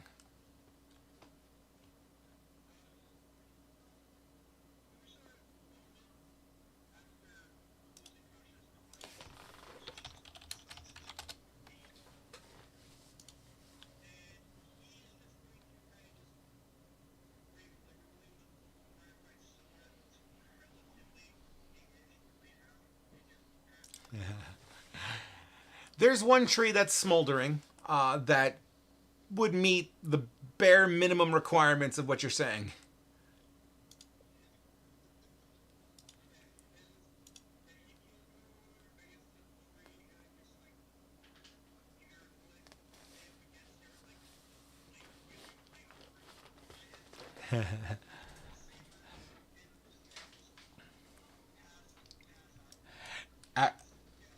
Your body hits the ground with a decent thud. A thud enough that ash just kind of goes poof, and eventually just kind of trickles back down. You get like a small covering of soot on you, but you know what?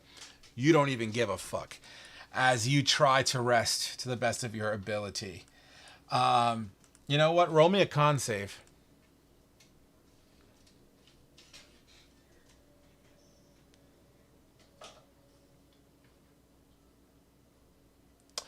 Good. Roll me a d4. You gain 3 HP.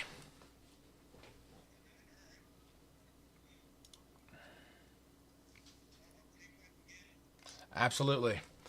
All right, as you begin to try to rest, Fate, you have an hour to burn. As you see Oscar and Kavul kind of drifting off, searching for herbs, what are you doing?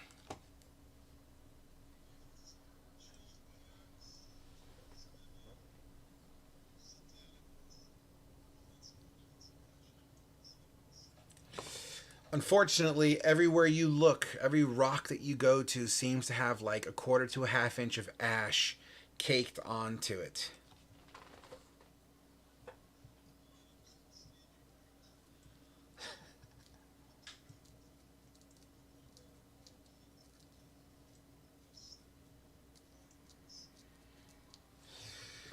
Absolutely. As you stand there, arms crossed, you don't want to get dirty as you don't even bother leaning onto even smoldering trees or prop yourself up on a stone.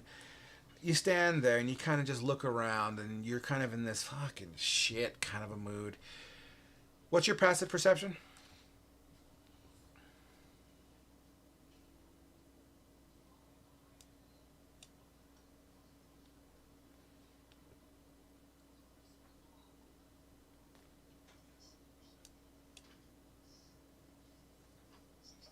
Nice. As you come up at the end of your hour, you look through the trees and there's like this. I don't know how often you walk in the woods, but every once in a while you could stand at a certain spot and you'll just have a clean, like 3-inch gap line of sight through a whole shitload of trees into the distance. You you see in the distance, a couple hundred feet, it's like the perfect angle, what looks to be like a piece of cloth that seems to be fluttering, kind of like in the burning wind. But once again, it's like a football field's away. You're lucky you even saw it.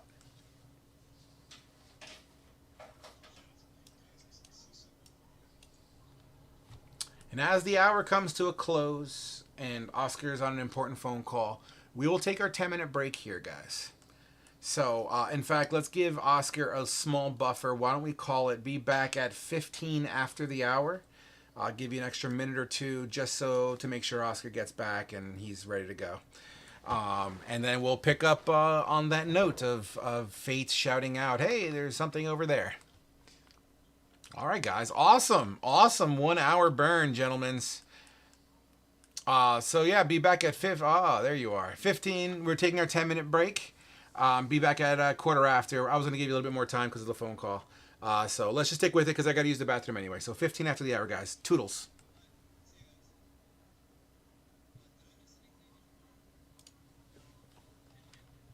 Actually, I'm going to go ahead and say, I was going to say you missed a really good sesh between, yeah, really good RP between Alexia and her meditation, let's call it. Yeah, it was really good.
Wow, that was fucking intense.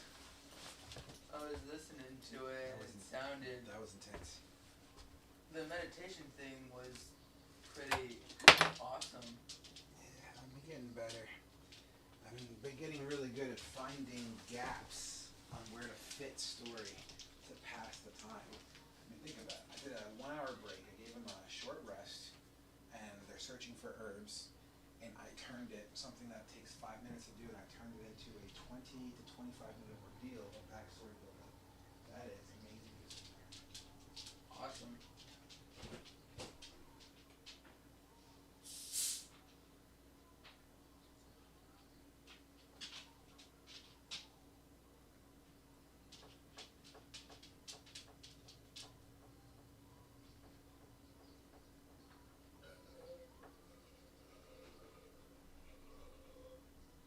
What's with the tofu?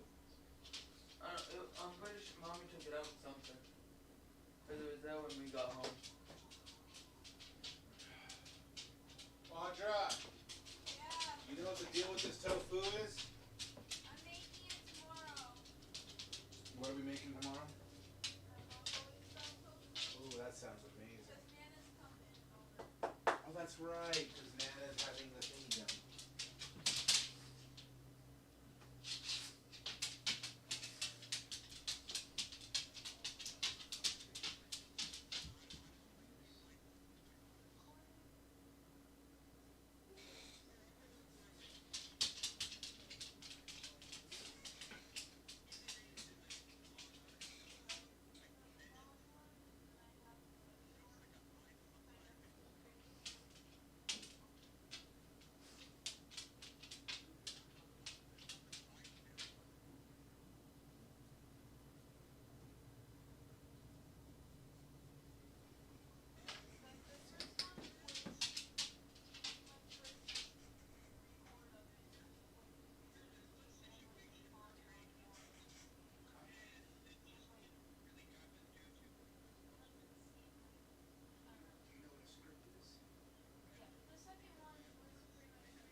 my dad, and he acknowledged. He's like, "Lose weight." I said, "Yeah, by 80 pounds." And he's like, "Yeah, but you're losing your arms too." This is true because when you do what I do, you also lose a lot of muscle mass. And I said, "Yeah, I also did my hair." He's like, "Yeah, I fucking hate your hair, but good job on the weight." It's kind of funny. Yeah, kind of funny. Fried pickles are disgusting.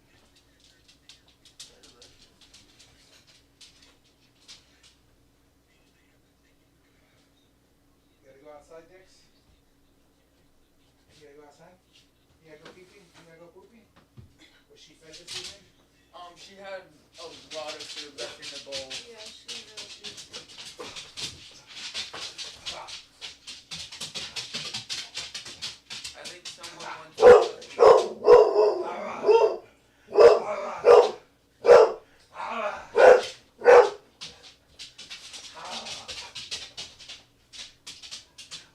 Did Dixie hit you in your leg, Audra? Did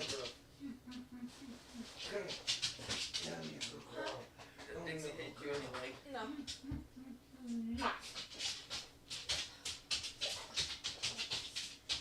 want to dance! I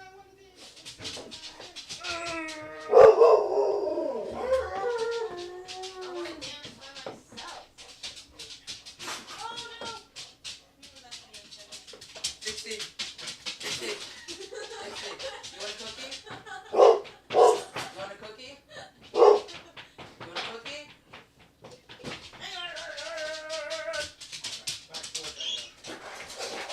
Dixie, you want a cookie? You want a cookie? I can hear you.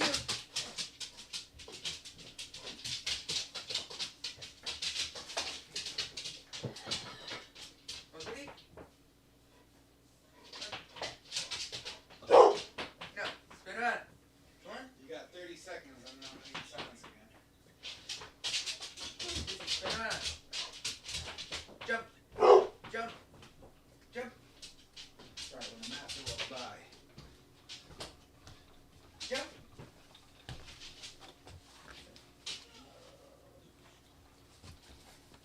Rah. Stay. Stay. Stay.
All right, boys.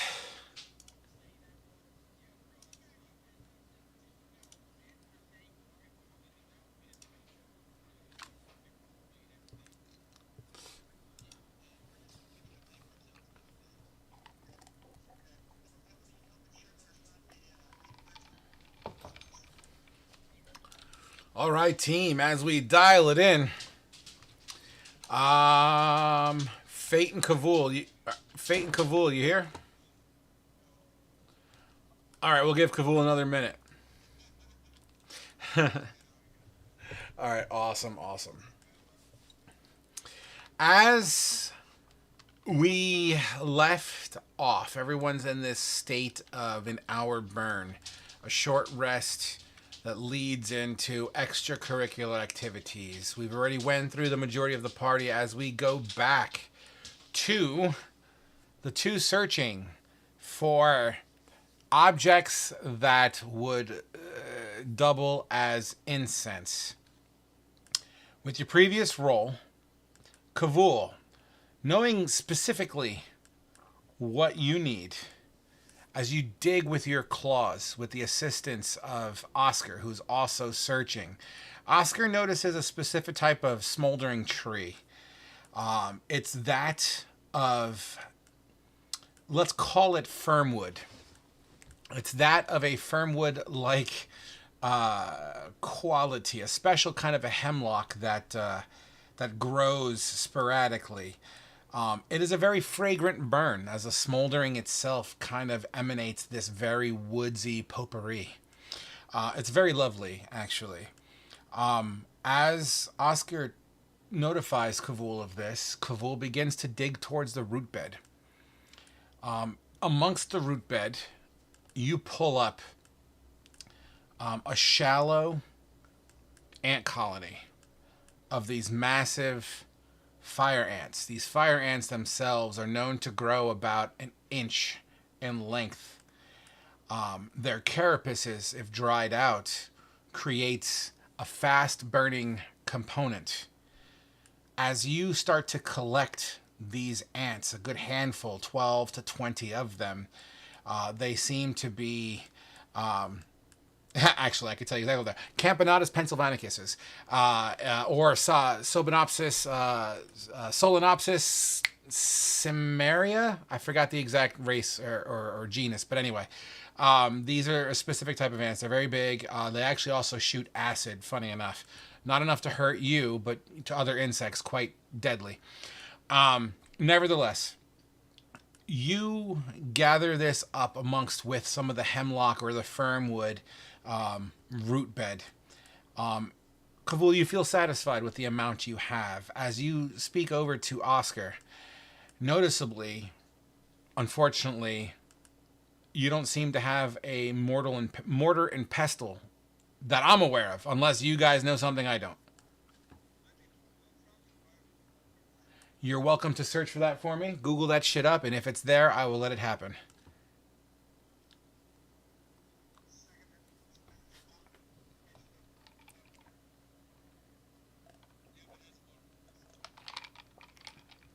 Absolutely wonderful, then, as Kavul would ask to borrow it. Even better. Even fucking better. As you start, you crunch with your fingers. You crush these little ants, you dip them in. They actually have a red tint to them as well.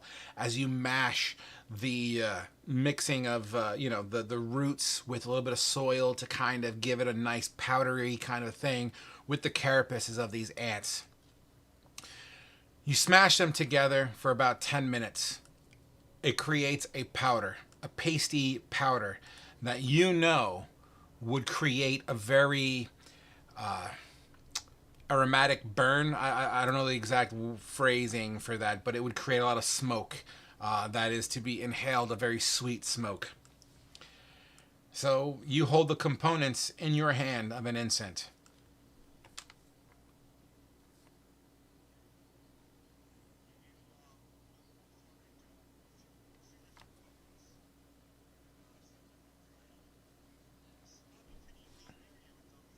Yeah, absolutely. You mold them up. The good news is the way when you crush it in, the liquid insides of these exoskeletons creates kind of an adhesive glue that kind of binds it together pretty quickly. So these cones, although not fully dried out, they very much resemble these little handmade cones. They're about 1.5 inches each in length. And let's just say there's 4 of them at least.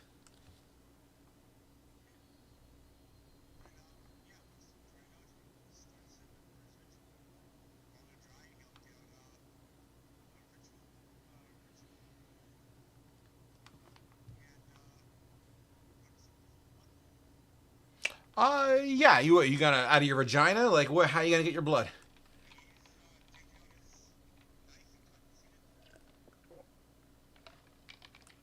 Absolutely. Why don't you roll me some damage on that dagger, buddy? What is it, a D4 or is it a D6?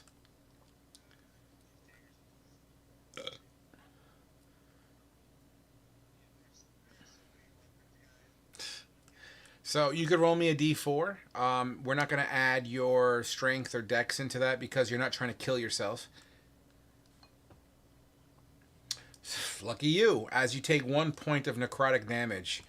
Necrotic, by the way, to me is a bleed damage. Just going out there. It makes you bleed and makes you, yeah. It doesn't allow your wound to coagulate. As you bleed into your bowl and it drips into the ritual bowl.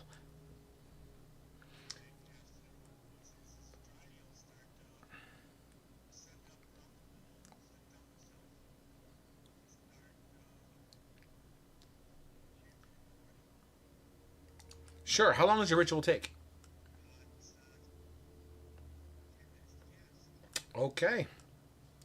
Oscar, you see Kavul, and I don't have my. I have to hit my button to talk, so just follow my visuals, right?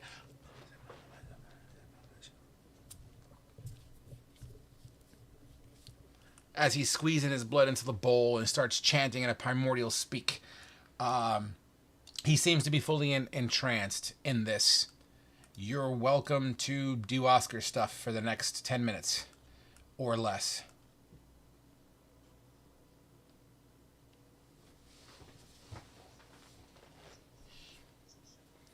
Yeah, actually, you would have heard Fate, as this chant begins, you would have heard Fate say, like, oh shit, I see something over there.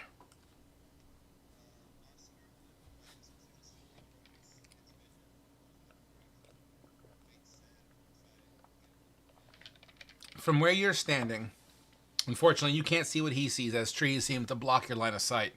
Fate seems to be standing in a specific location where the trees just don't seem to crisscross each other, and he happens to have a very small channel of vision, and he sees what looks like cloth, kind of like not shutters in the wind, like blinds in the wind. Yeah, flapping basically.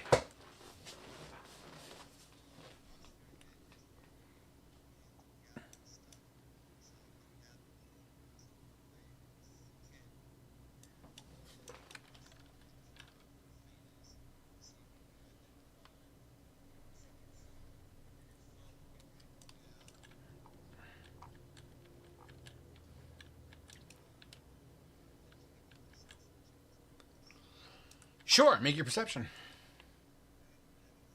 Correct.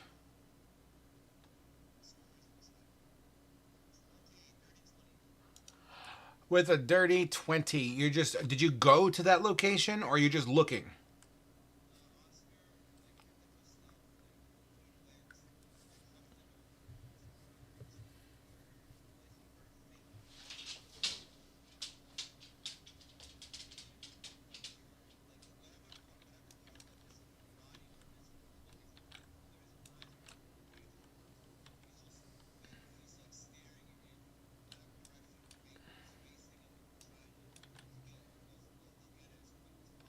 Okay. Okay. So as it takes you a minute or two to get over there, Fate, you would see Oscar heeding your words as he begins to kind of head in that general direction. Sure. You follow suit behind Oscar as you would pass Kavul, who's currently in a trance in the process of kind of lighting incense and bleeding into a ritualistic bowl, chanting in a language that you just don't understand what it is. You're welcome to make a comment, do something, or ignore it completely and continue to go down that path.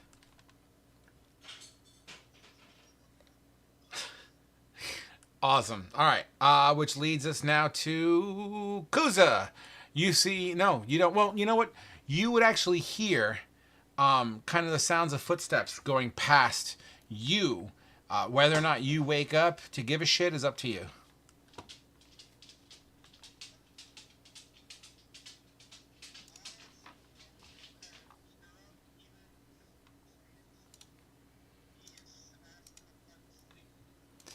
All right. As you still snooze, Alexia, you know the situation. You got a snoozing Kuza. You got Kavul with a bleeding left hand. I'm assuming is a left hand, doing his crazy shit. You see these other two kind of going to investigate the thing that Fate called out as you are broken out of your little diddly.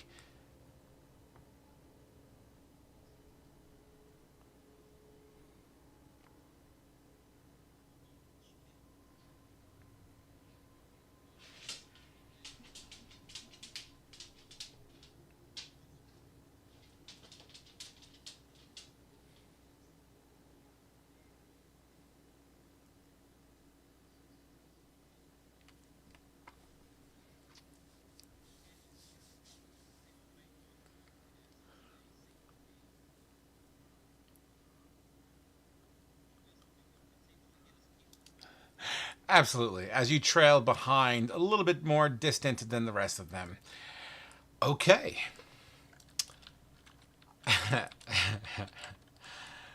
All right, guys. So.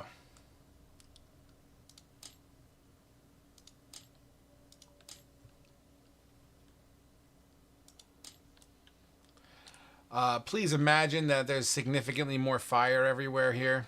I haven't had a moment to add more fire yet. Go ahead and throw your tokens, please, in. Well, first off, let me get rid of the old lines. And I would like the rest, well, the three of you to throw your tokens right about in that green circle, please.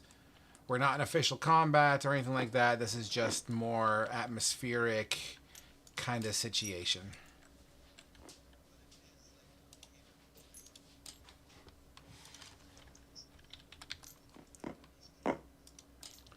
Shut up, fool!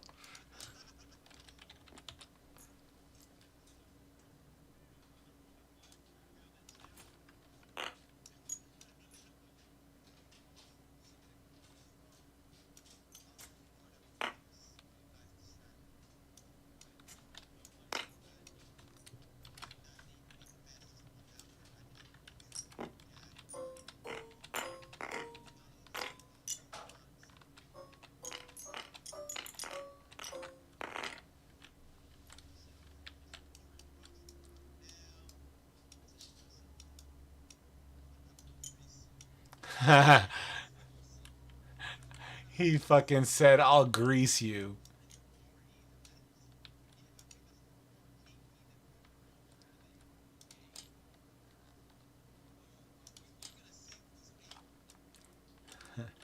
So, I added some fire just for atmosphere.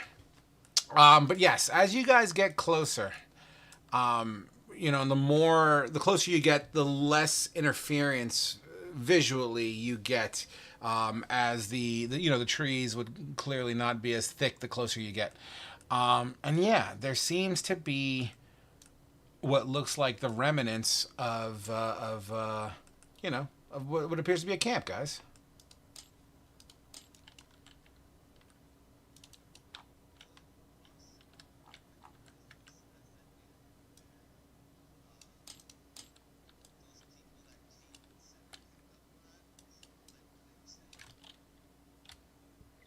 Can you refine that question?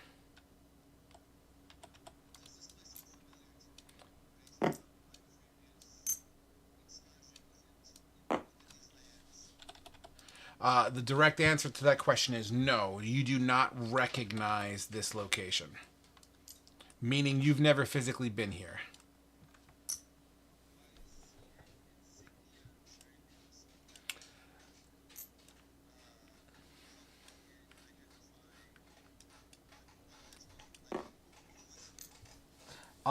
All three of you are welcome to roll an investigation, please.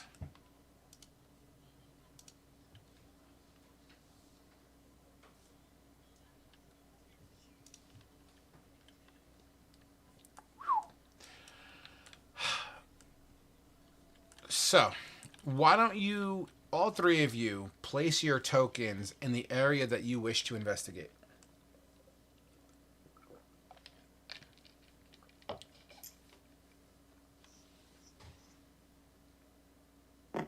It doesn't have to be in a perfect grid line. I just put that there for tracking purposes.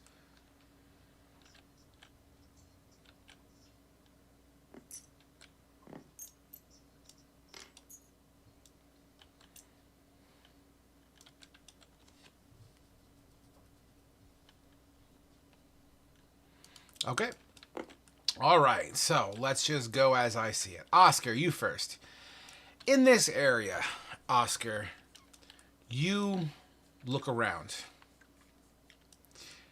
The first thing you notice is a gathered pile of wood that's collected here. In this wood, you would also acknowledge burnt barrels, which seem to currently be empty or shattered open. The tents seem to be weathered, as if they've been flapping in the breeze or the fire for 2-3 weeks, maybe more. It does seem to have some time spent here. The ground on here seems to be very well matted down. You would see a degree of prints, not prints as in the artist formerly known as, but prints as in footprints. The crazy part about it, not crazy, the difficult part is that they're everywhere. It's almost as if people have just walked through here a lot. Nothing really concerning, but the ground is very much patted down under constant travel or movement. The fireplaces, the fireplace still has some food stuck to it, but it looks as if it's been burnt and dangled there for weeks, as it's just a crusty little nubbin of food currently. The tents themselves, as you open one of the tents, inside you find a body. The body itself is very much a body. You're familiar with death and what it looks like and what it smells like, as you've, stranger to it at this point in your life. But the one thing that comes to your mind is you notice that even though the face has been laying, or the body's probably been laying here 2 to 3 weeks, maybe more. What you've noticed is the side of her face is almost like Phantom of the Opera. It's like all scarred on one side, but it's not that it's burned. It looks as if something chewed chunks off of her face. And we'll leave it at that as you enter that tent and discover this in dread and horror. Fate. You go inside of this tent. You find clothing. You find a little wooden box with like a silver trim around it with a little bit of a latch lock on it as well. You would also see a bag, a satchel that's cinched all the way, and the bag itself is decently sized. You also see a dresser in here next to a bed cot or some sort of a bedding that's propped up about 4 inches off the ground.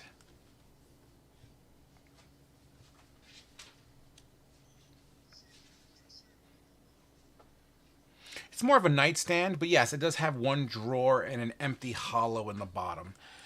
As you open up the drawer, you kind of assume it's just going to open up, but it's been caked here for a little while, and it looks like the drawer is a little on the stuck side. With a little bit more elbow grease, you feel as if you can pull it open.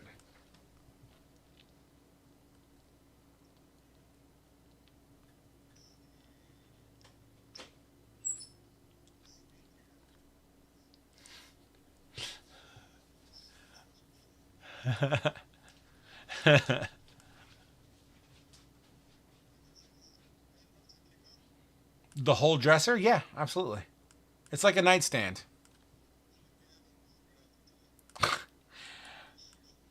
You throw it out the tent and it crumbles when it hits the ground on the other side. You hear as rodents seem to scurry out of this thing, and they literally go in like random directions. Inside the dresser, there are papers, which now some of them get drifted off into the breeze a little bit, as it is windy here. More like hot air that passes through here, but enough to carry paper and debris. It's not tornado weather or anything like that. Also, there is a picture frame that spills out, as well as like a leather-bound book that seems to be very much weathered. As you continue to search the tent, you look under the cot or the bedding. Under the bedding itself, you just find a kind of like 4 to 5 different pairs of shoes. They seem to be in different sizes, like 2 pairs of adults and like 3 pairs of smaller feet, probably children. Last thing that you look at would be the little box that's kind of tucked in the corner on top of a cinched satchel. And that box that has kind of silver zigzag that trims around the outside, and like a latch lock.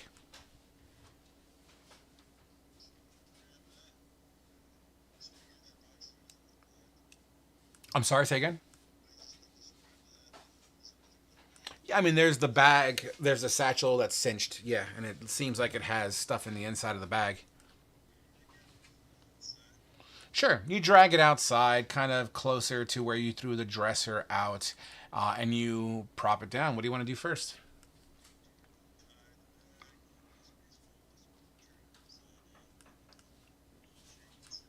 As you spill the contents of this satchel, what happens is clothing pops out.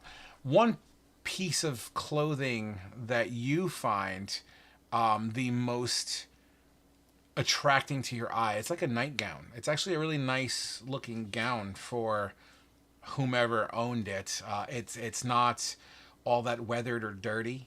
It's white with ruffles on it. Amongst it, you find other articles of clothing, pants, shirts, which seem to be a variety of different fashions. Seems to be some exotic clothing as well. Also, amongst it, a purple tabard that depicts a golden sun on it. And then on top of that, some undergarments, underwear, quite frankly.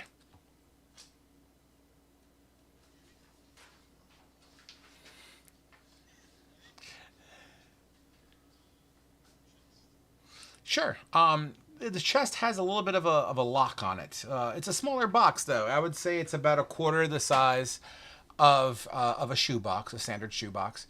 But it's a wooden latched with a silver trim on it. It seems to kind of, like, there seems to be contents, and as you tilt it to the side, you hear something solid seems to jingle around on the inside.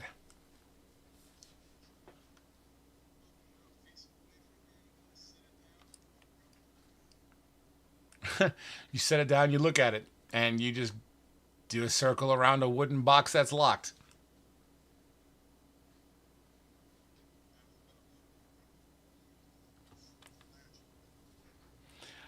The latch itself, it's locked. Yep, it's locked. It's got like a padlock on it. It's a smaller one, like a little, little one, like a little jewelry box lock.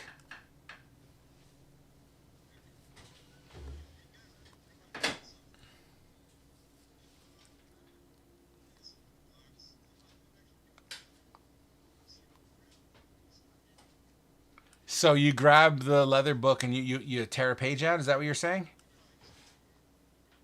And there are random papers fluttering around. Yes, it's sure. You grab the leather book and then you grab one of the pages. The page you grab, fuck it. Let's just randomize here. It seems to be a letter. My love, I haven't heard or seen from you since you departed for Brecca. I hope this finds you well.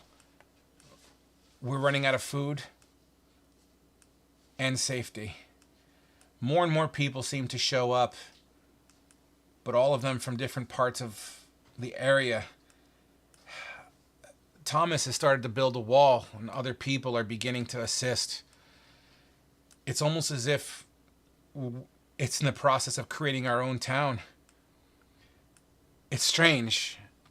All of everybody here is strangers, but they seem to help under some sort of common understanding. Sam takes the kids and tells them stories. It's strange.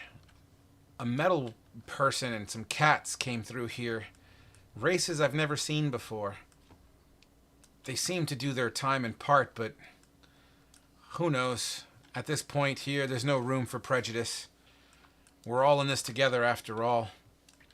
This weird colored elf seems to have an affinity for telling these stories. The kids seem to giggle at him. He seems to speak a lot with these cat folk, I guess. Really strange. Please come home or come back to us soon. Tell us.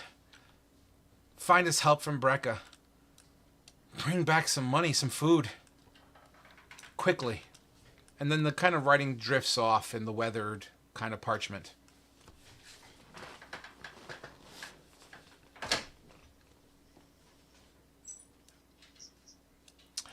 You open up the leather-bound book and you start from the first page. In the same sort of handwriting,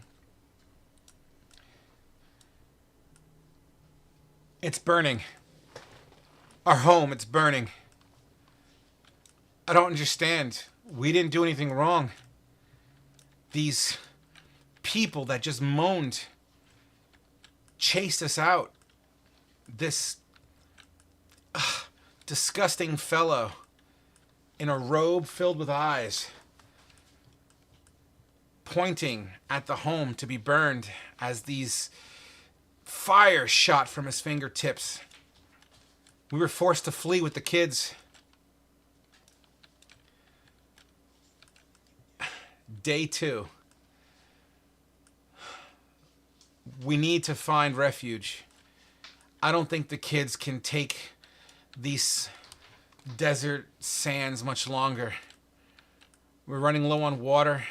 It's just us. We need help. Day 3. Apparently more people seem to be coming in from the Whitestone Mountains. Similar reports, similar stories of pushed out by these people with no flesh on their bones, humming a greenish hue, purple fire. Difficult to explain. Never even heard of something like that before, but dreadful. Dreadful stories they tell. Many of them lost, consumed by the same creatures that chased them out. Day 4. Apparently, running into a crew from the north, speak of snake people. I don't know what's going on. It's like the world has turned evil. What are we going to do? Day 16. The woods seem to bring us some solace. Berries, nuts, some wild game. But we're no hunters, so we're kind of learning as we go. Somebody ran away, saying that the ocean wasn't too far. Claims that he was going to make a beacon to flag down some going ships. Haven't heard much from the southern scouts. They claim to reach out to a place they call Bestow. It's been 4 days since we've seen them. Unsure of where they are, what they're going to do. I sure hope they succeed. You're going to keep on reading? Because I could ramble on for hours.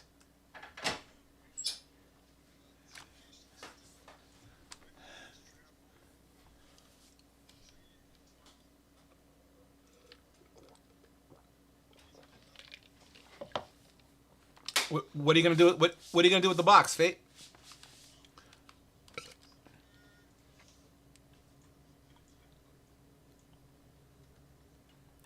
Sure. Roll a lockpick. No, actually, you'll use your thievery tool or whatever, and then you would select your dexterity.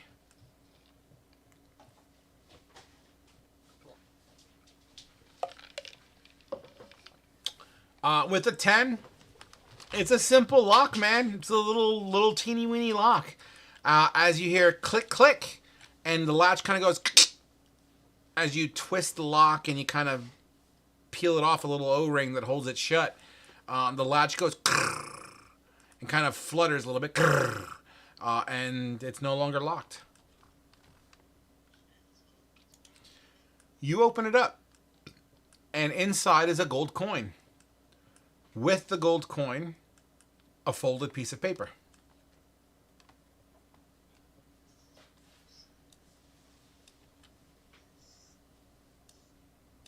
As you open up the paper, there's no words on it. It's just an illustration.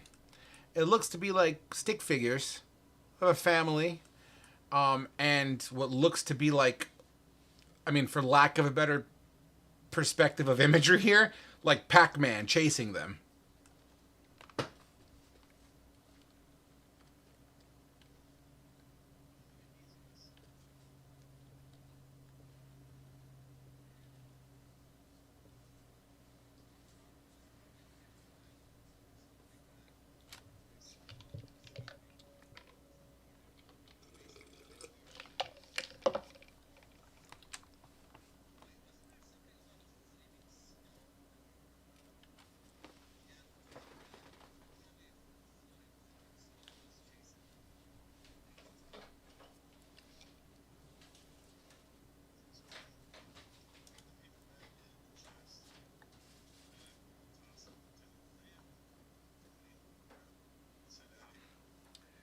Oscar.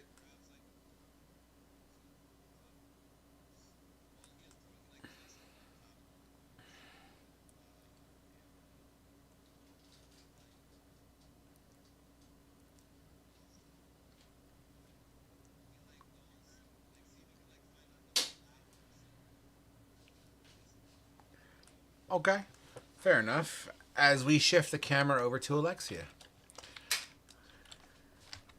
Okay. Well, hold on. We'll get to that. We haven't quite done your initial investigation yet. No, not yet. This is you know how I do. I paint a picture and then I bring it all together. So as we paint Alexia's picture, Alexia, you go to the tent. This is a bigger tent, more so than all the other ones. This one seems to be, I don't want to call it high class. It's just a fucking tent, but seems to be of different stature. Almost like a. You know what a bazaar is? Like is that what you call it? A bazaar? You know how they have those unique kind of tents, like for like, you know, sugar dates and beans. Yeah, like that kind of like a feel to it, like an Egyptian feel to it.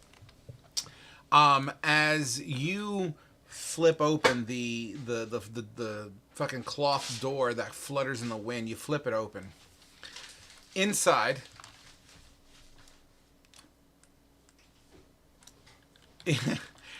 you find a basket, and inside the basket there are in fact dates. Next to these dates, there seems to be a ball of clothing, like it's been thrown in the corner. Yeah, the cot is flipped over.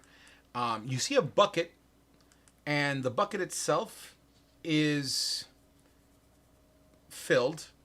Light here is not the greatest, so I'm just gonna say it seems like there's something reflecting light that's at the bottom of the bucket. On top of that, it smells like a bathroom in here. Yeah, we'll take it with that. And then in the center of this tent, there's a post that seems to hold up the middle of the tent.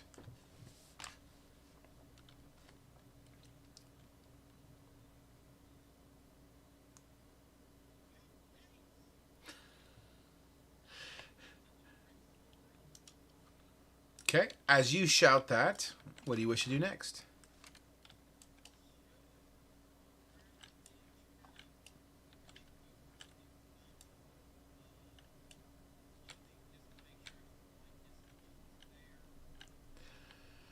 As you kick open, or not kick open, but as you try to like kick over the bundle of clothes, you just booting, you're just kicking it, right? Like a passive kick, or you like trying to kick open a door, kind of a kick.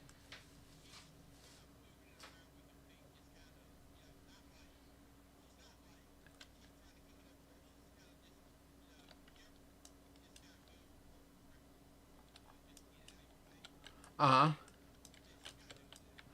All right.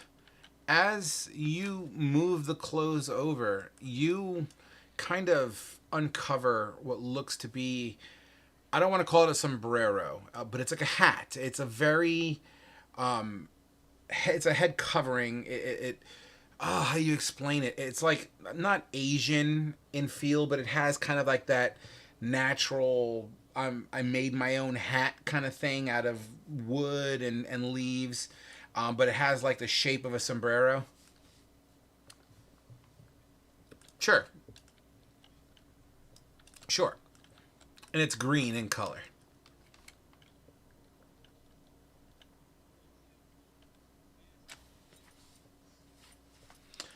As you cast your detect magic, around you nothing glows.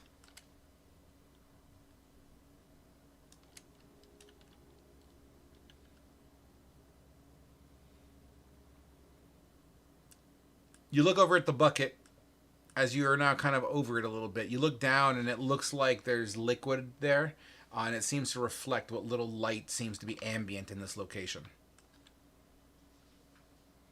as well as the dates.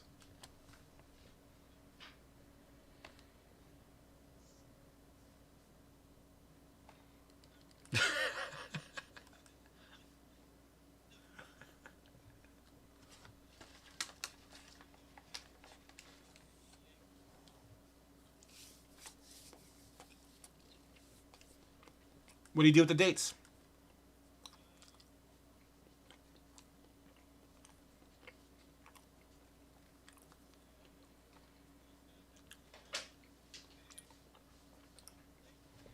As you reach for the dates, you feel a sting on your hand as a wooden staff bats you on your hand. You should ask. Ask. They're not yours. As the pile of clothes start to move and the hat begins to kind of rise out of this pile, what you see is a creature that looks like this. Whoops. Hold on. And then, you know what? I'm actually going to put his...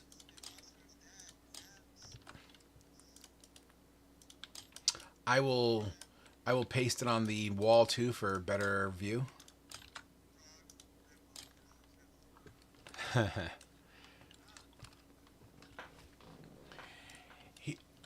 At your initial reaction, or at least at your initial view, it looks to be a very pale lizard folk who seems to be covered in like rags and whatever he can whip up as far as clothing covering goes. Those are mine. If you want some, you have to ask.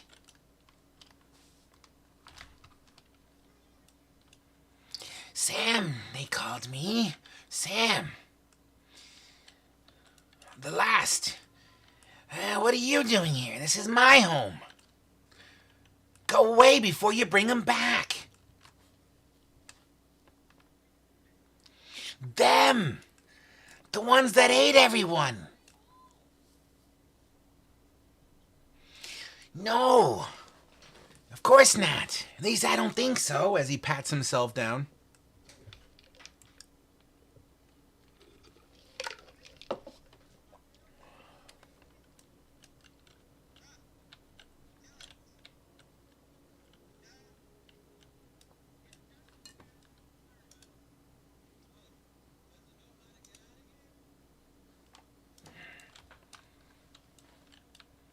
I mean, you guys are welcome to walk towards the motherfucker.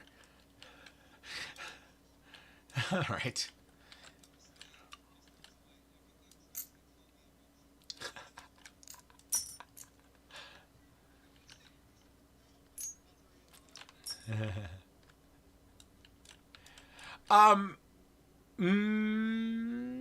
Never mind.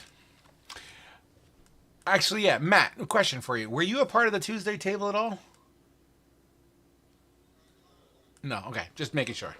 Is it just Kavul? Was it just Kavul?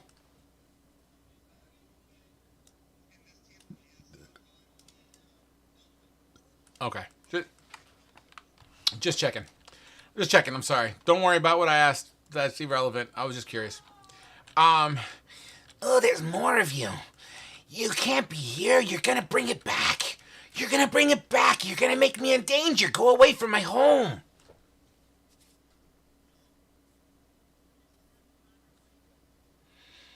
You do that, but do that away from here.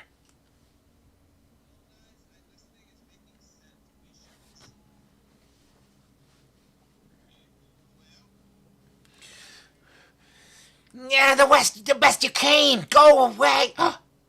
Everyone give me a perception check. And that goes for the people that are also not currently in this particular situation.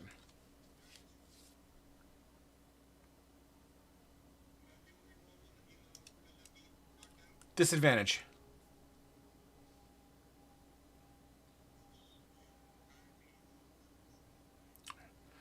I'm sorry, what? Well, we're coming to you in a minute. I have plans for you. But just for now, for sake of for sake of situation, sure. Gotcha. Yeah, I'm looking at it. All right, awesome. All right, so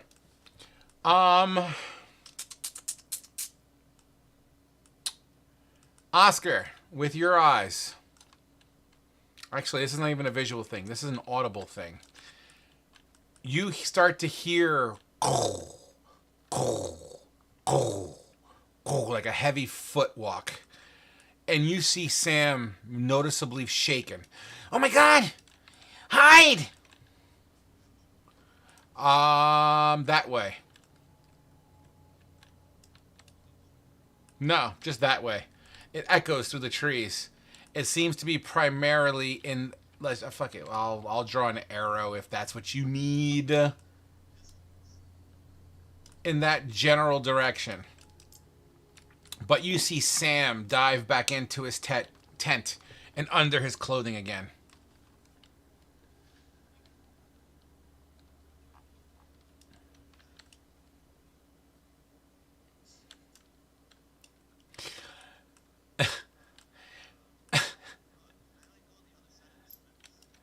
You can do whatever the fuck you want.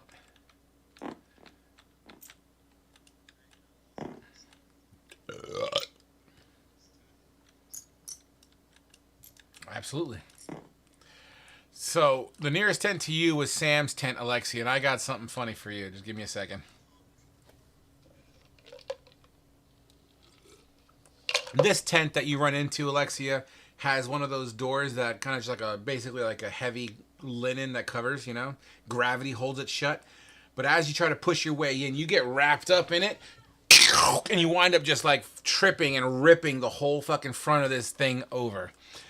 It makes a loud kaboom as your shoulder slams into the center post that holds this tent up.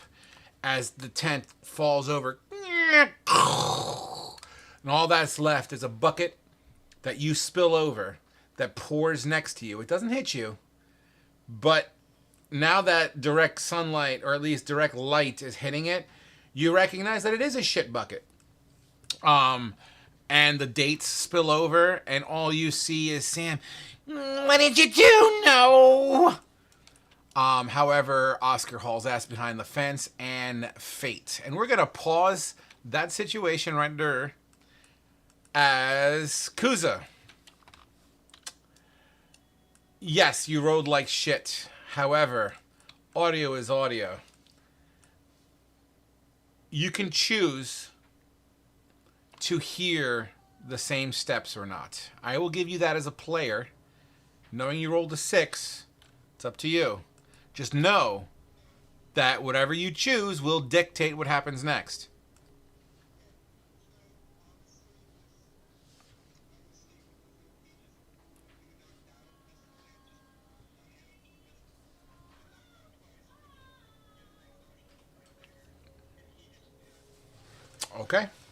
Okay. I'm totally cool with that.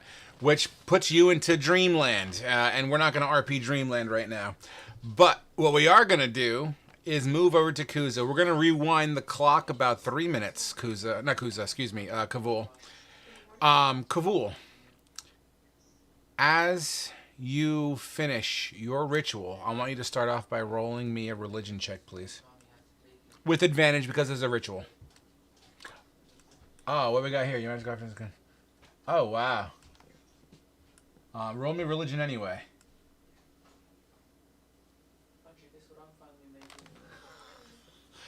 Okay, hold on. Let me read this spell real quick. Give me a minute.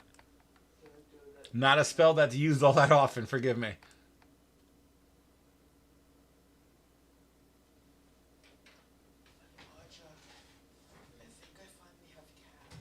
Huh. Okay. The replay might be a short phrase, cryptic rhyme, or an omen. The spell. Huh. Okay. This sounds cool. All right, buddy.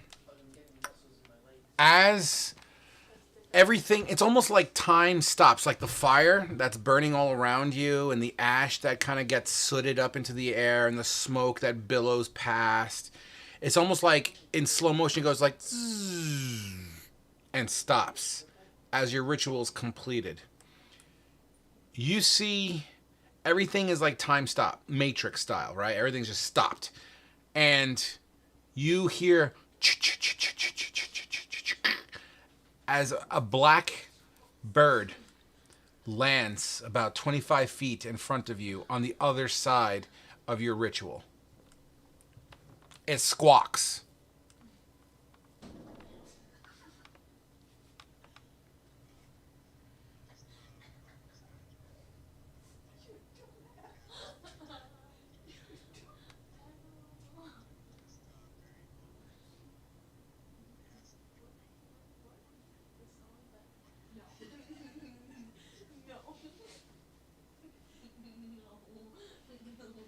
Is that your final question?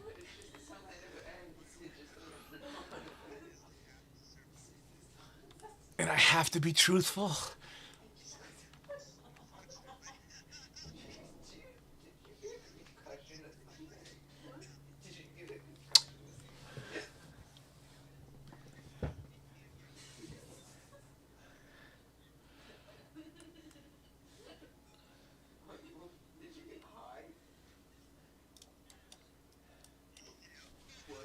Okay. The dark bird begins to. Oh, hold on. I gotta. Sorry, I have to validate something real quick.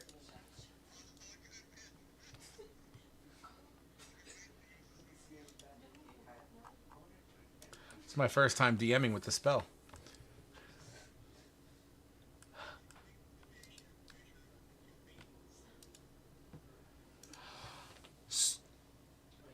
So, no, this is interesting. It took, as a DM that's never had to deal with this spell before, very interesting. So here's what happens. This bird begins to do what cats do before they puke. They do that,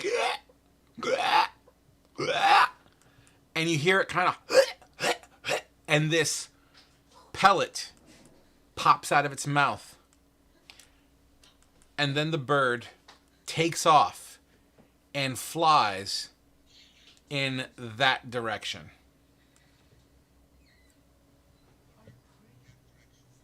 Okay.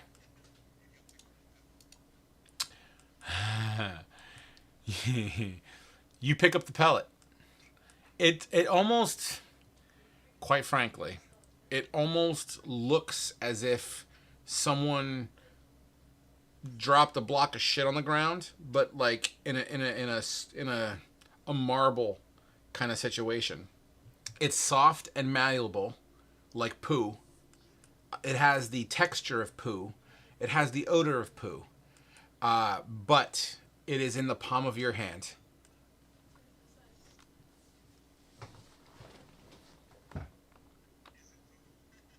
You know, you don't know. You know, if it's poo, first of all, you don't think poo's... Yeah. Well, first of all, I would say we could default to the sign of common knowledge and whatnot. So if we're defaulting the side of common knowledge, you know that birds don't poo solid poo like this, let alone not out of its mouth.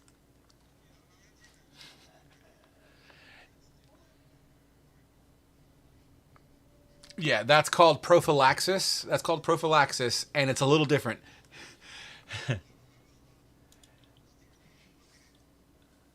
You take a closer look at it. You know what? Roll me an investigation.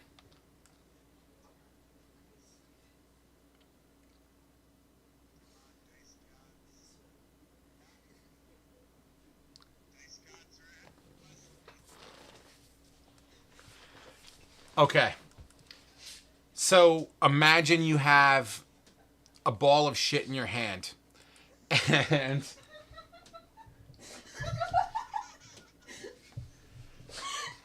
sorry, my kids are being children in the background. You could probably see them over my shoulder. They're being... Oh, God. Oh, man. Talk about round blocks of poo.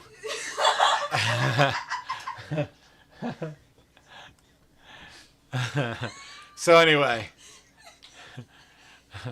bringing it back. So, as you kind of roll around in the palm of your hand, the underside of it, as it rolls, it reflects some of firelight off of the tree, and a glint hits your eye.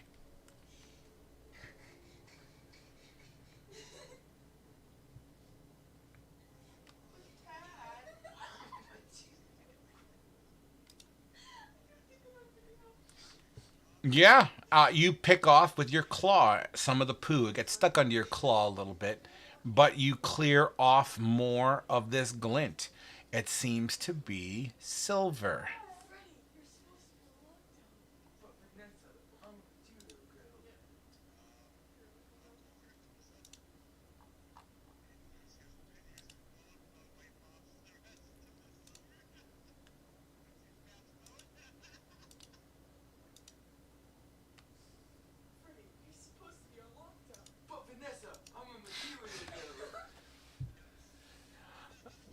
All right. So it looks like he's in a deep sleep, Kavul.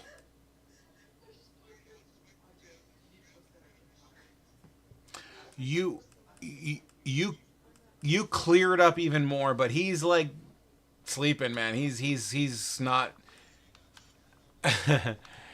As you clear the debris using his clothing, you reveal the thing I'm going to post on the wall.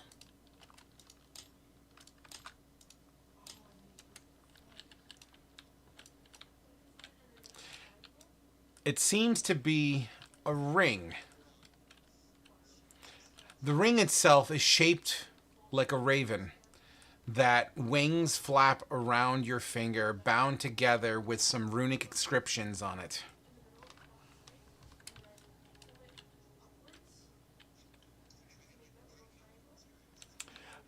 They seem to be symbols more than runic inscriptions. To you, you know the Raven Queen is an individual that doesn't reveal themselves directly.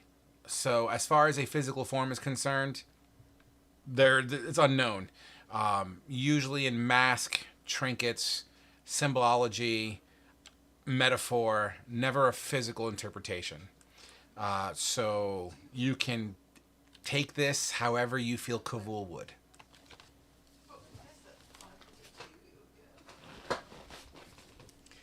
You put the ring on. It's a little big on you at first, but it kind of goes and fits. The runes around the center post there begin to kind of glow a slight hue, like a very faint glow stick kind of green.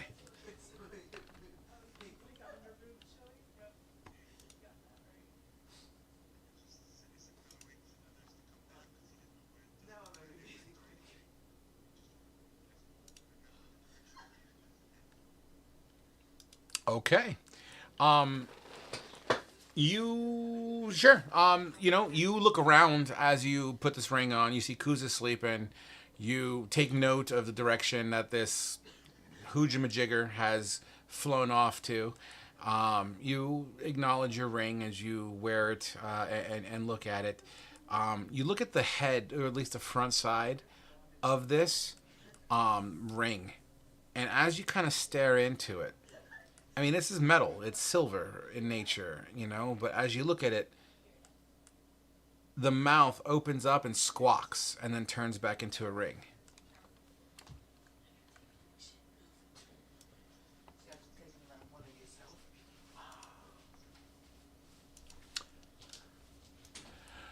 Okay.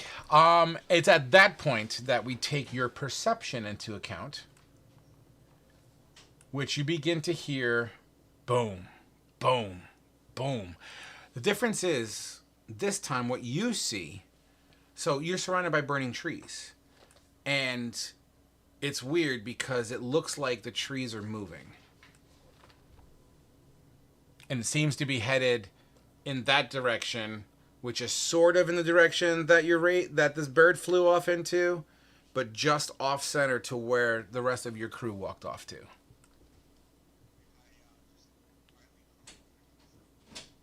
As you start shaking Kuza.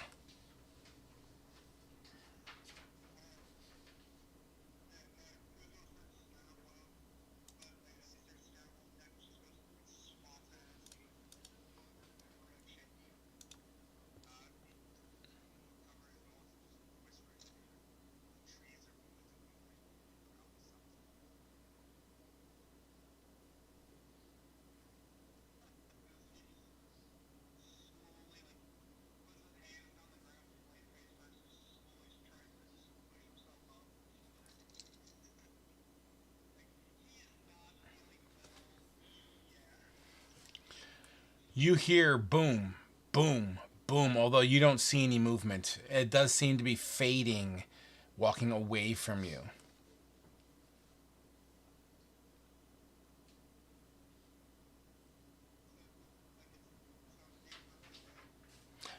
I mean, it seems like it's it's not next to you. I'll leave it at that. Quite simply put.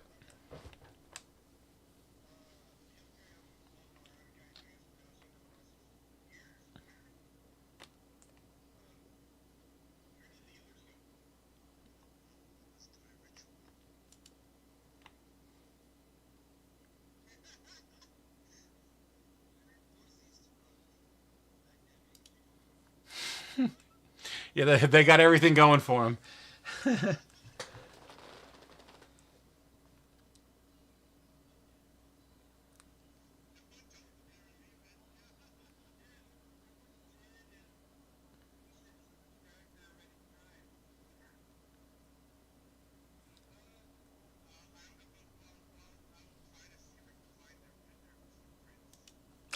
Roll an investigation.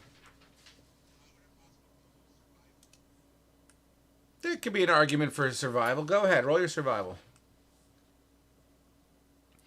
I mean, they just left you 10 minutes ago. Even though many of the prints would be breezed over in ash, you would still see some slight divots in the ash, like snow, but ash.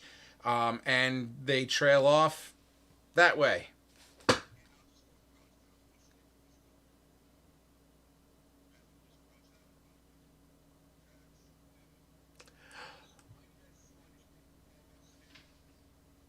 You okay? Okay, hold on. I'm sorry. That was funny because of something I know that you don't know. So, Kavul, you say you crouch, kind of like in an animal kind of a position? Okay. As you crouch, you. Oh, how do I say this? As you crouch, oh my God. Sorry, I'm trying to formulate the words. I didn't expect this early. As you crouch, your animal instincts kick in as you kind of tap into your lizard-like roots, right? But you start to feel your arms get lighter. You start to feel your body get lighter, almost as if your bones are starting to hollow. And your arms begin to turn into black feathers. Your body begins to sprout. Your body begins to sprout feathers. Your snout shuts and begins to smoothen out and turn into a beak as you are now morphed into a large raven.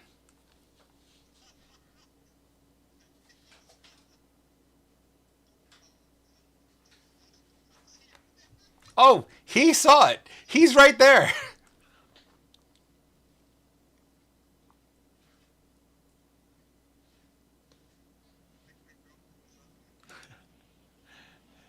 He's mute.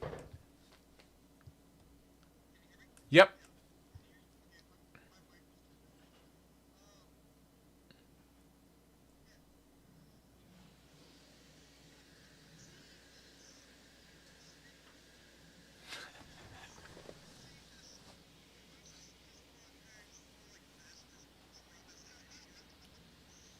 So I will point of reference here.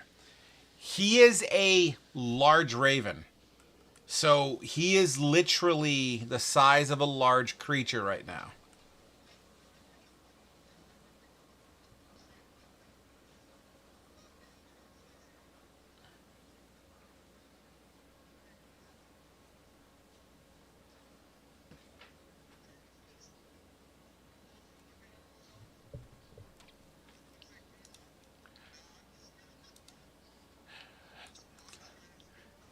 So, Kavul, in this form, you basically have the stat block of a raven. So you can definitely save the stat block of a raven. However, there's going to be some caveats to it. Your damage is going to be the same damage as the raven plus a d6 if you were to fight in this form. Fuck it, I'll just tell you. You're a large bird. If you choose to grab something, it can't be bigger than the size of medium. And you could only lift one thing at a time. No double clawing anything if that's something you choose to do. 1 second here. And you also get one extra d6 of health in this form, based off of the stat block. Let's just call it 6. 6 extra health. Okay. Just to get the details and the rules side out of the way.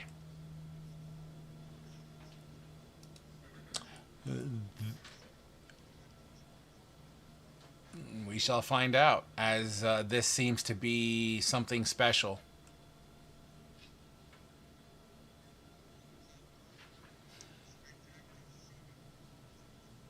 Everything is exactly the same. This is not. Yeah, this is. This seems to be. This seems to be. I mean, you can put two and two together. This seems to be something from your world. And a D6 extra health. 6 health, yeah.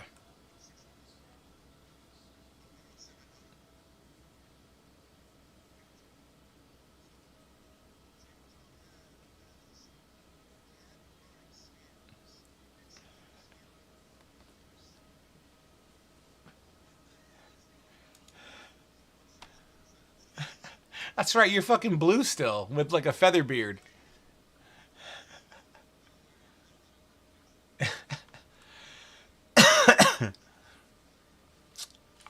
Kavul.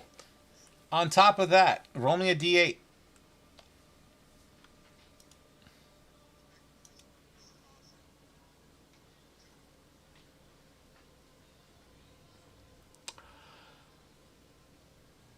Okay.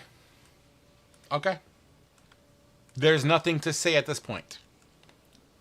As you kind of hop around like a raven would and kind of look around, what are you going to do?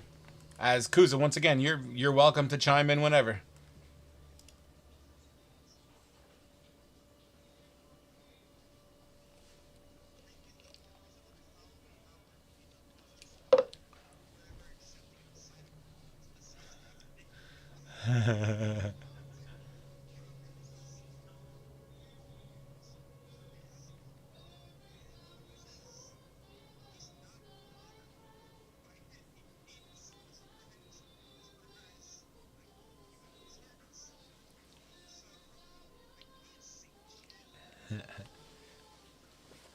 Awesome.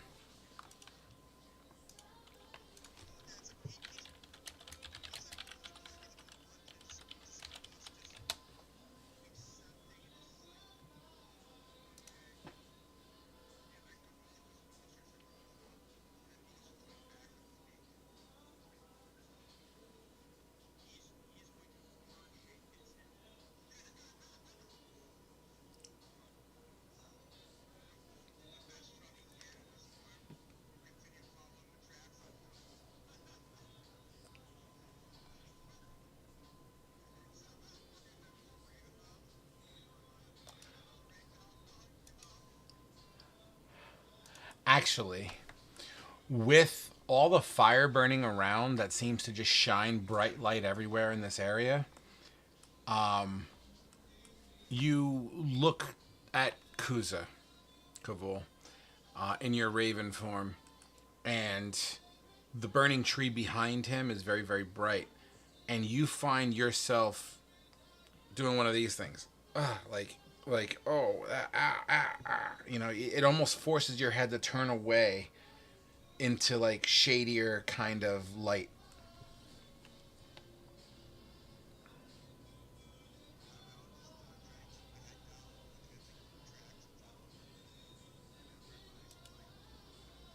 Okay. You plan to just hop? You're going up? You're going forward or what?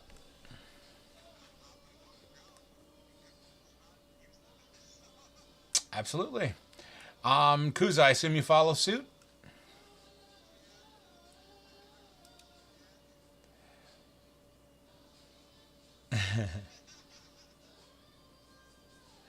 Awesome. As you make your way up, following the tracks, you could still hear kind of in the background of the trees. You hear what sounds like a tree kind of getting pushed over. And with that, a roar. As you hear this roar, going back to TTS, 1 second. As you hear this roar, and now this is happening simultaneously, everyone would hear this roar.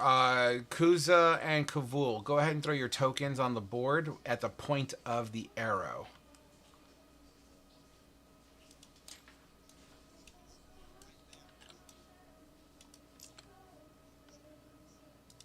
Yep, right in that area. Cool. Perfect. Good, good, good. And I don't have a Raven token because didn't expect you to... The fuck out of here. Oh shit. All right, 1 second here. Let me fix this. One moment. Wait. Don't go back down real quick. Hold on. Go ahead and toss that other Raven back where you got it from. As I make this one bigger. And you said you have 7 health now, yeah? What's the AC of the Raven? All right, perfect. Okay. All right, cool. And then you're here.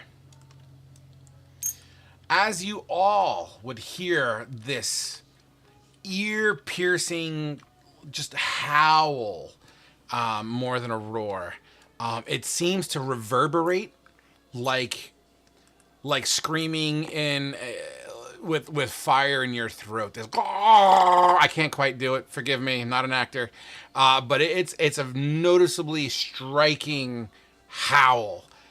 It's at that point that everyone would be able to react to it or do whatevers. As you would also see anyone that has line of sight of Kuza or a giant fucking bird, you would absolutely see them coming out of the tree line.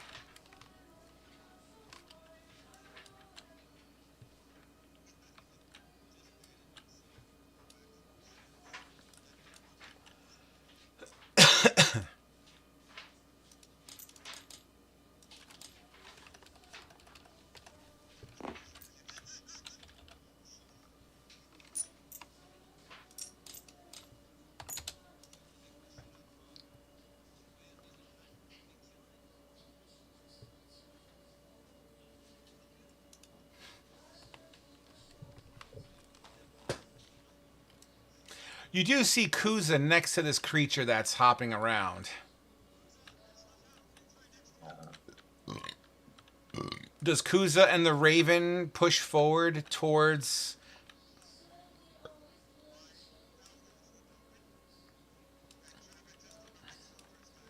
Sure. You open up your wings and you take flight. As your wings billow down, you push up ash. And it makes that kind of circular tornado kind of appeal as you fly. And you take off. What's your flight speed? Okay, go ahead and fly where you want to fly.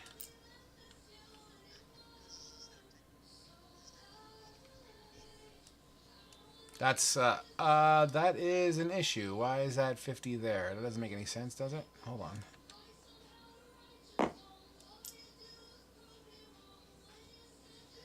Please hold.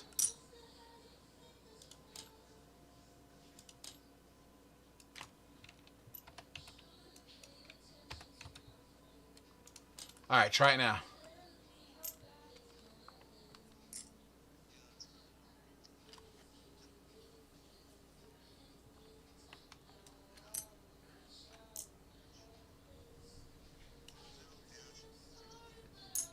You want to go straight up. 100%. Got you. All right, cool. Kuza, are you moving in as well?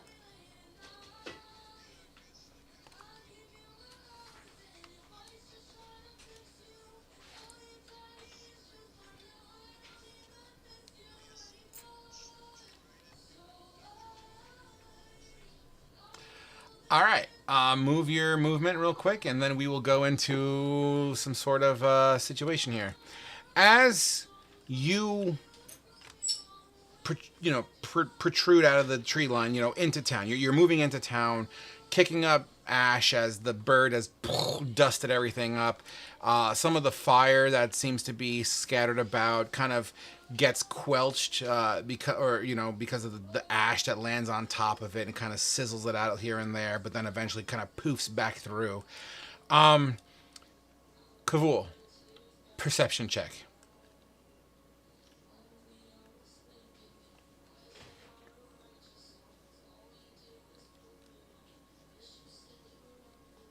Tell me what you roll, because I'm looking at something different.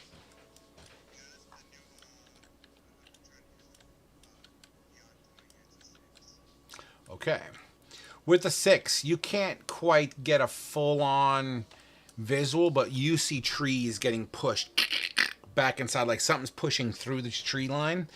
Right, the same tree line that you guys just came through. Kuza, as you hear the cracking and breaking of large trees, you turn around to see this creature pushing through.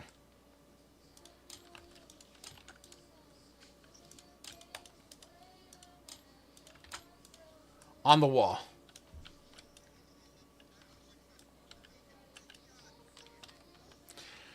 As this creature crashes through and pushes one of these trees down. Where the fuck did I put it? Yeah.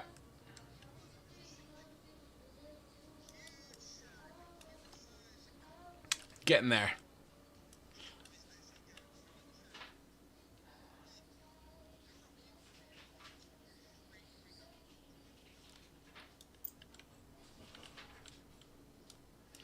This creature crashes through.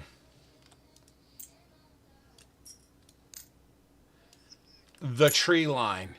It looks like a tree with arms and legs, fully engulfed in fire as it goes, and fire just shoots out of what you would perceive to be its mouth, and it just kind of engulfs all of these tents and this area. The fire trail kind of trails behind your heels, and you get to feel the heat on the back of your fucking neck as you're running away from this creature closer to your people. Go ahead. I'm sorry, what? I'm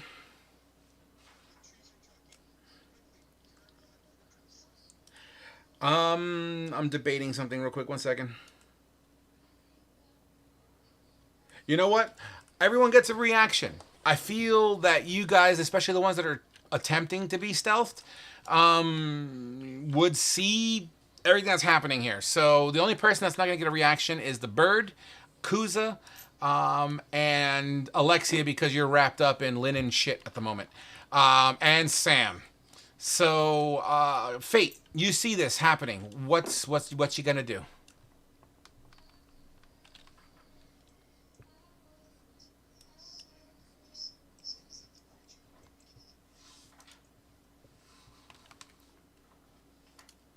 I heard you. Give me 1 second.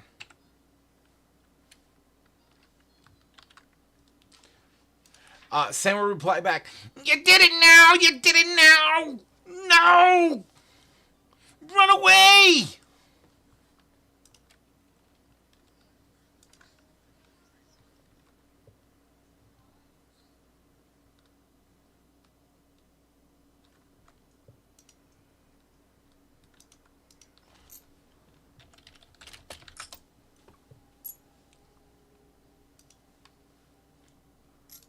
Just changing the soundtrack, sorry.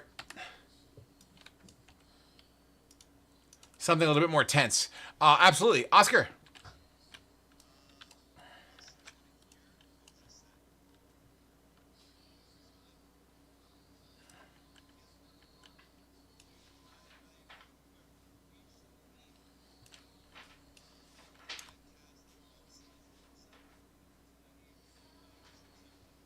Okay.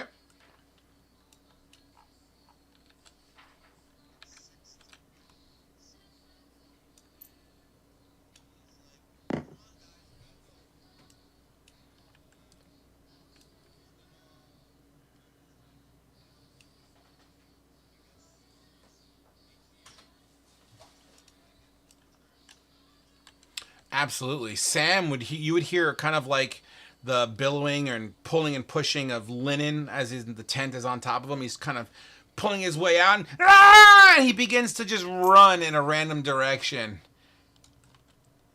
Alexia.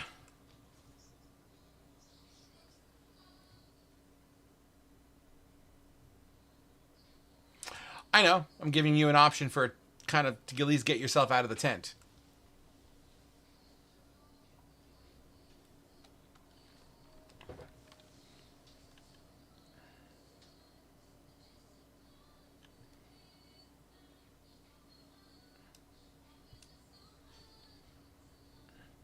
Absolutely. You all see this creature. Let's go straight into initiative. We could probably do this in 20 minutes.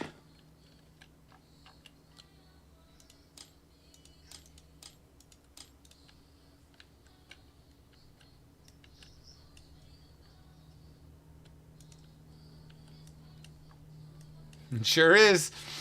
It's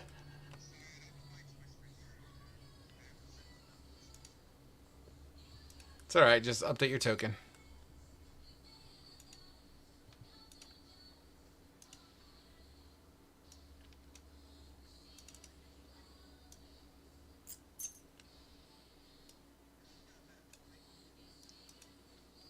Lucky you.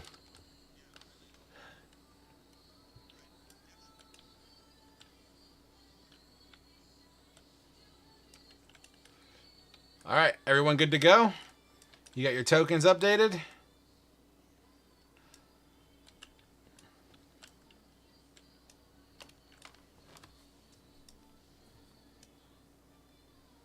You said you're 50 feet in the air, Kuza? Or not Kuza, Kavul? Okay.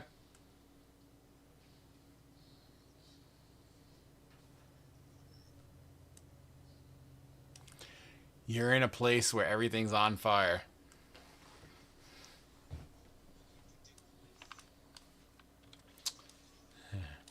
All right, guys. I am rolling initiative in 5, 4, 3, 2, 1. Look how lucky you fucking guys are. Although we're missing a name here. Who are we missing? Alexia, Oscar,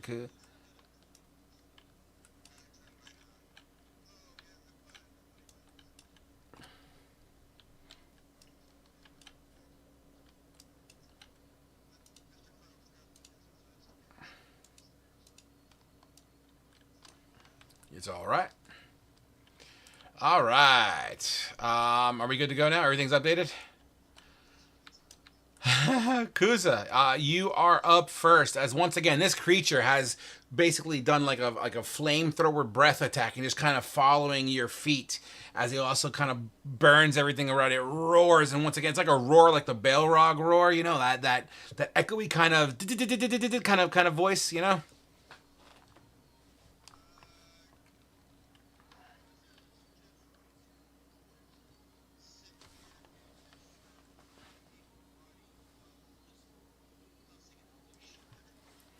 You're gonna sit down and run? Is that what I just heard you say? Okay, that's what I thought you said. Sure. Go ahead and move your run movement.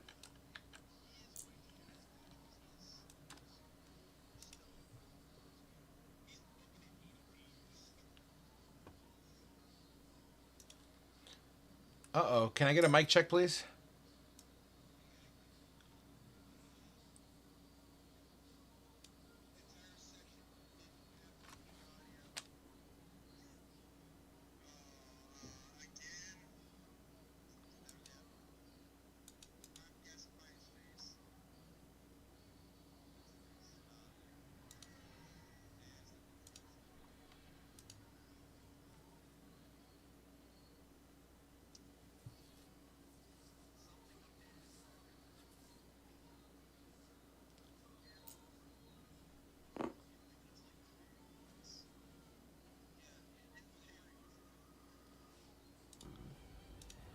Well, I Someone don't say think something. dude.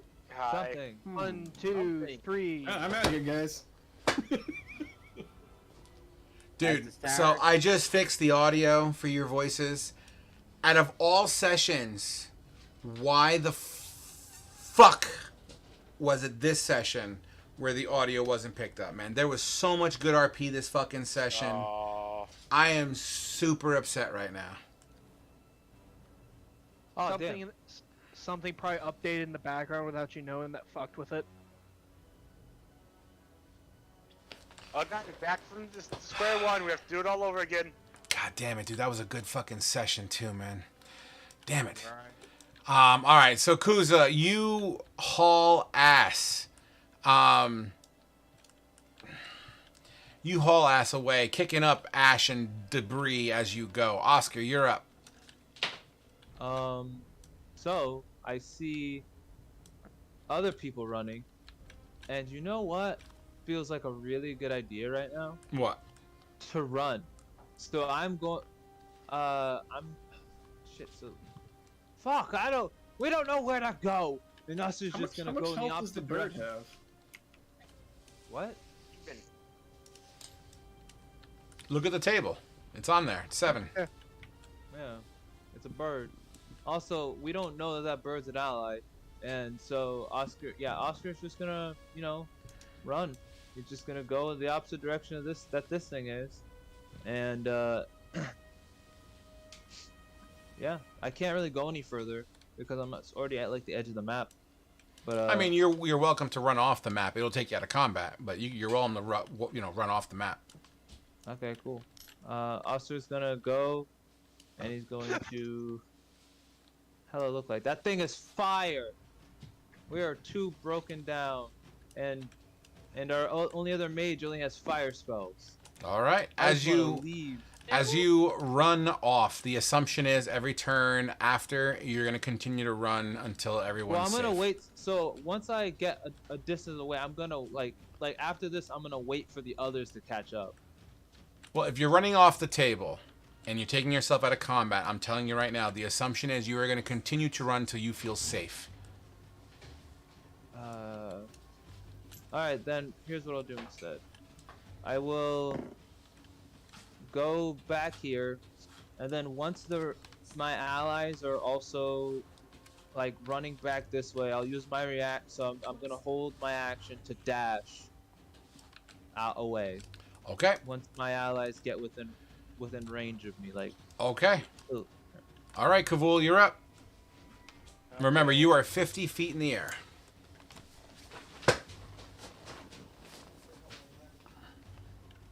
So that's 40 there. Then I'm also gonna swoop down 50. I'm dashing. I'm gonna pick up Sam. Kidnap lizard. You're gonna attempt to pick up Sam, but he's never seen you, and he doesn't feel like being bird of prey. And while I'm doing it, I'm gonna use mimicry to use both Oscar's and Alexia's voice to say I'm Kavul. Okay, you do so. Doesn't change how he feels about the situation. You're welcome. What the hell? I'll give you a free grapple action to assume the grabbing of Sam. Okay, this guy has no strength, so Neither does Sam. a -3. It's funny. I rolled a 3 as he kind of bats you away. He has a staff in his hand. He kind of like, nah, as he kind of fights you off like, no, don't eat me. I'll just hover 5 feet above the ground. All right. As you hover, Alexia. Ow. Well, shit. Eesh. Run. She just runs. She's running away from that. She, with everybody else running, she's gonna run too. Okay. As you continue to haul that ass, Fate, you're up. Come on, guys, we can take them. And I'm gonna slowly start to. Come on, Meet guys, up you with can take Oscar. them while I run away. We could have taken them. That's what I was gonna say. Yeah, I believe we could have taken him. I do know Ray of Frost. I mean, I'm a bird. I can do peck. All right. So, I can cast 2 Ray of Frost a turn. that your turn, Fate? Yep. So the tree on fire with arms and legs turns next. Who is going to take very big steps. Everything that he's near just begins to singe.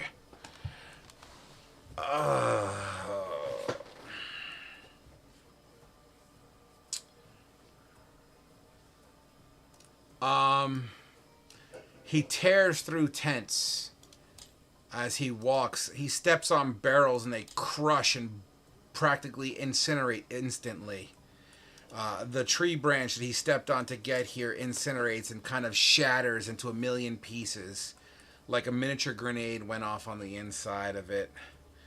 It puts its hand. Oh God. It puts its. I gotta do it. I gotta do it.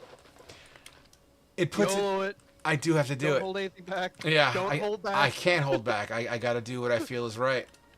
I mean, this is all as a result of choices, right?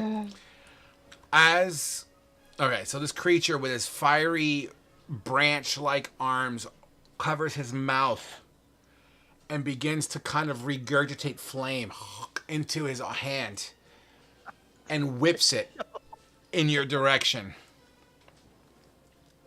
So for clarification, in mine or the crows? In all your direction. Oh. Please hold. Oh, yay.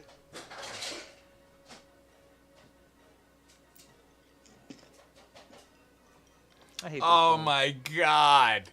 Okay. You will be missed. Got hit with a fireball. What the?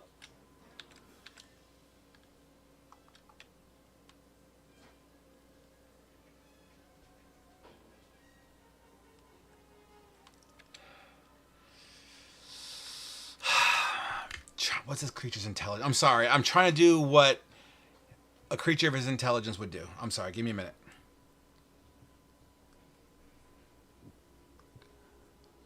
I mean, I You- don't you- want you know Kuza what? to die, but the low-hanging fruit's me and the lizard folk. Not necessarily. Okay. Oh, wait, I should have ran off the screen by now because they're here. So, no, you said you were waiting for everybody. Well, whatever. All right. So, Kavul, Sam, dexterity saving throws. You're a bird. How You're high is dexterous that? now. I was gonna say, how high is that fireball go? It's a No, 20-foot he swooped sphere. down. He swooped was down he to pick 50 up Sam, foot? remember? No, he's Oh, I he's did- hovering yeah, 5 feet. Okay. Okay, my bad. I didn't hear him coming down and pick up Sam. Okay, my bad. Did you do your dex save yet, Kavul? 19. Okay, so you save. You will take. You know what? Let me. Because I don't have the book for this guy. I gotta do it manually. 1 second here.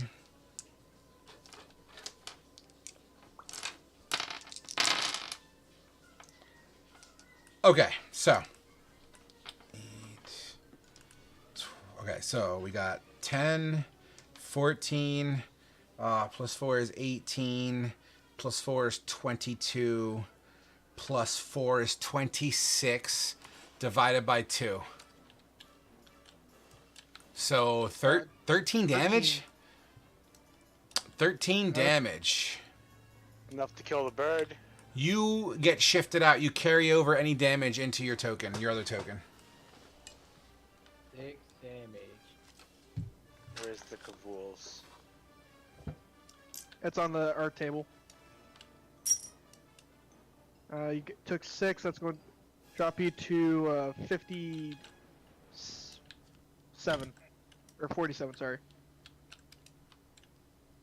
Thank you.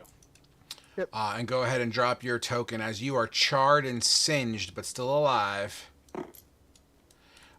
Sam, however, falls to the floor as his robes and hat become engulfed in flame. You see him rolling on the ground, trying to put out the fire. It is now Kuza's turn.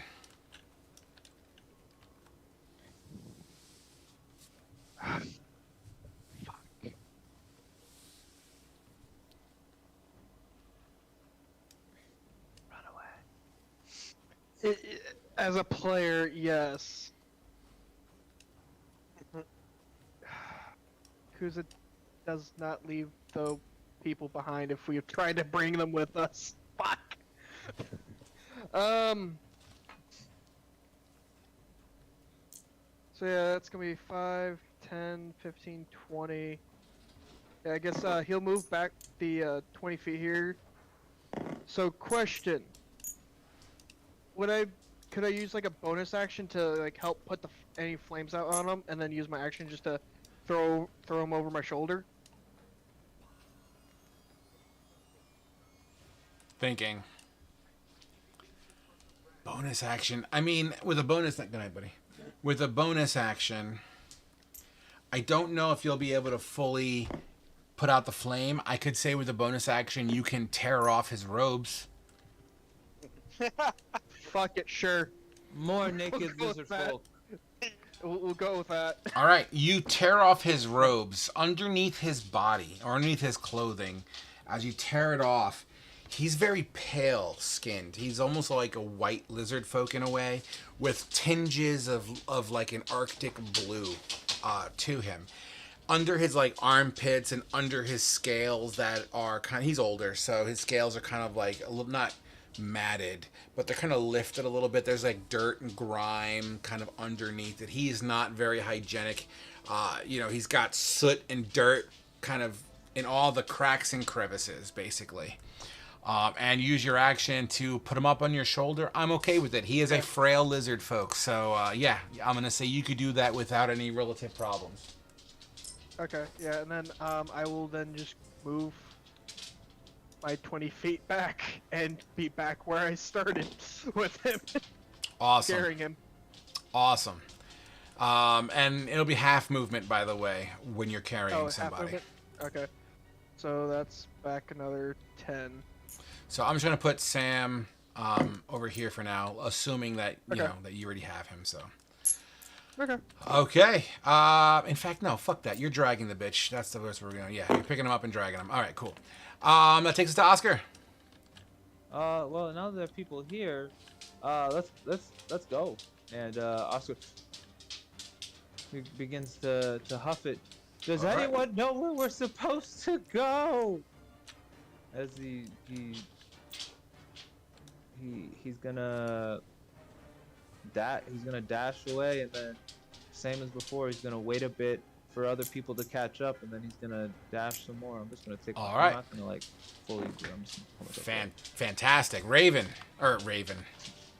Kavul. Yes, the Raven. Okay, I'm gonna move up 10. Fuck it. Kuza! And I'm gonna reach out, touch him, cast level 2 Cure Wounds for 12 Okay. hit points. Nice. You still had healing? Yes! Of course he did. Awesome. No one asked!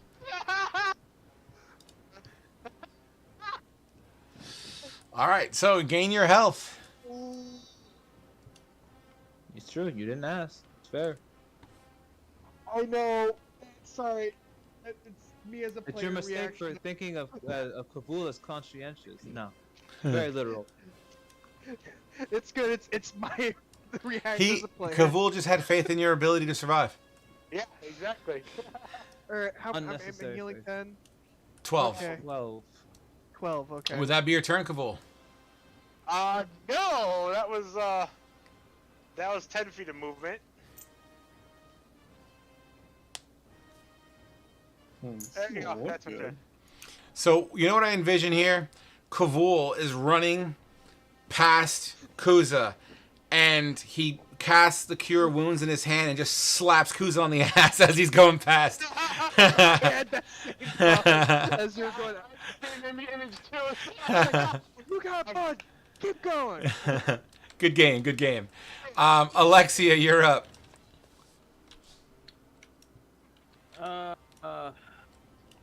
Saw the bird turn into Kabul. Is this an actual road here? It seems to be the beginnings of a road, yes. But it's Wait, what? it's very much dug in. It looks to be more just high-trafficked sand. Okay. And Oscar and Fate went across the road, pretty much. Well, Oscar, as far as you can tell, Oscar's he's fucking hightailed. All you see is his ash trail. Where's Fate? Right in front of you. Faye hasn't left the board yet. Okay, Alexia's gonna stand here with Fate and wait for the others. Hey, Frog. Okay. Yes, I sir. should say, the same. This thing brings back memories of what happened the last time I was on this table on Tuesday. Awesome. But let Alexia finish his turn first. Sorry, I just had to say that. And yeah, she's gonna look at Fate and like, are you waiting for the others? Or are you gonna run?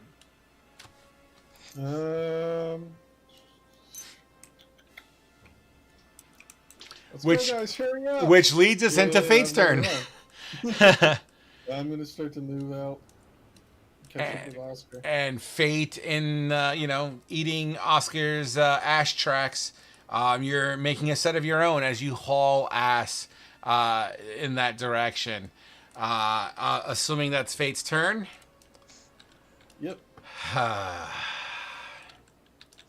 Fate catches up with Oscar. He's like, hey, Oscar gives him a thumbs up. Yeah, smart man.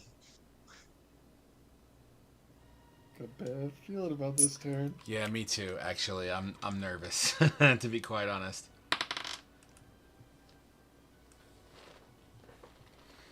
Especially when you roll the recharge and actually pass the check.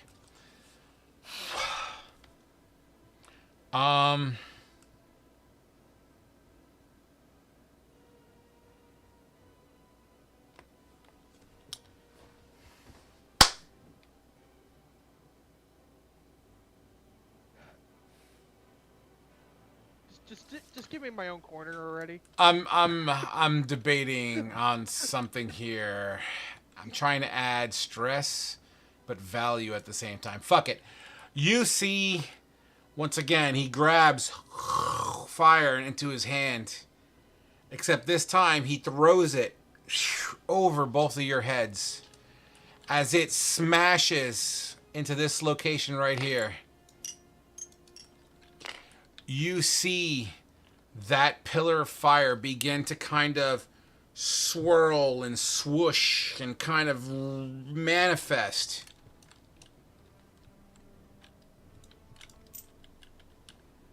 Don't tell me this thing creates fire elementals. Oh my god. Run! This thing is As a fire elemental is birthed from these flames, the fire elemental inherently goes next. Crosses the street. Oof.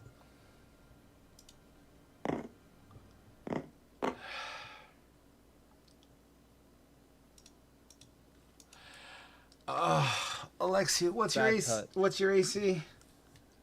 17. With a 17 and a 20 to hit.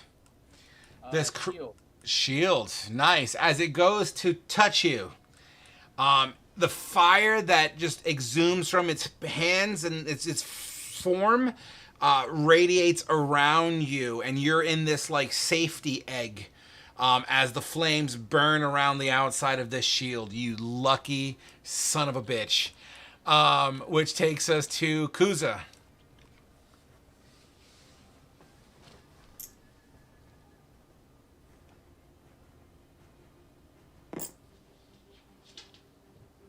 That's all she wrote. That's with a dash. As you, oh my god, you begin to run. Oscar is assumed to be running, so he's gone. They'd already caught up to me, so I take it Yep. the others are right behind us. I look behind, see a fire elemental. Yeah, deuces. Rave or Kavul, you're up. It's the meme. You guys just see Oscar turn around. Just I fades stand away. Back to back with Kuza saying, "I'll cover you. Get him out." And I'm I am gonna going miss those to guys. fuck up the fire elemental. The one in front of the fucking Alexia. Yeah. Sure. I think. Let's see if it actually hits, guys. Oh, don't tell me. You're not using guiding bolt. Yeah. Level 1 guiding bolt. Oh boy! Wow. That is a spicy meatball. Why don't you explain that attack? As I'm going back to back with Kuza saying I'll cover him, I just turn my upper body to the left and just reach out with my hand, symbol glowing on the back of my of it, and a streak of light just arcs out towards the fire elemental. Amazing. This light literally blasts chunks of flame into the air, and it just kind of dissipates. The flame, the more damage this fire elemental takes, the bluer the color. As he starts to kind of turn teensy shade of blue. Would that be your turn? Yeah. Alexia, you're up. Seeing the fire elemental in front of her. See, she's gonna cast. Hold on. Let me see. Okay. She's gonna take the disengage action. Move back 30 feet. And then she'll quicken cast a ray of frost at it. Okay. Which 30 feet are you going? In the direction of Oscar and Fate? Yeah, I'll go the direction they Okay, so because you're putting yourself off the board, after you cast this, the assumption is you are hightailing it out of here. Okay. Okay. As long as we're on the same page there, go ahead and make your cast. Oh, wow. Absolutely slams into this creature. For 2 cold damage. High roller, high roller.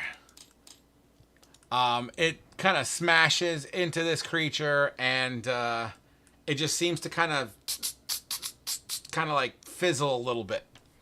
And you are assumed to be running within 30 feet of this creature.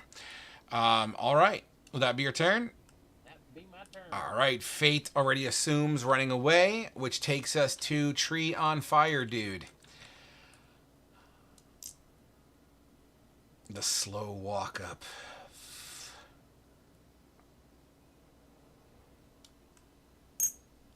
Hold on, that was 40. Where am I? Think that. Do I have reach on this guy?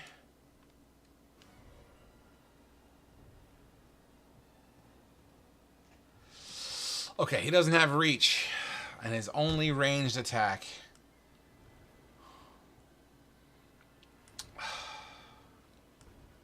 Dynamic duo.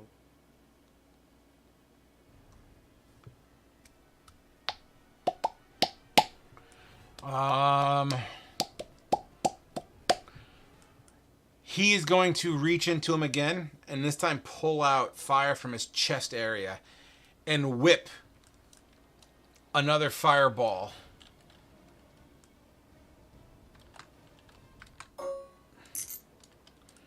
Which makes birth to another fire elemental.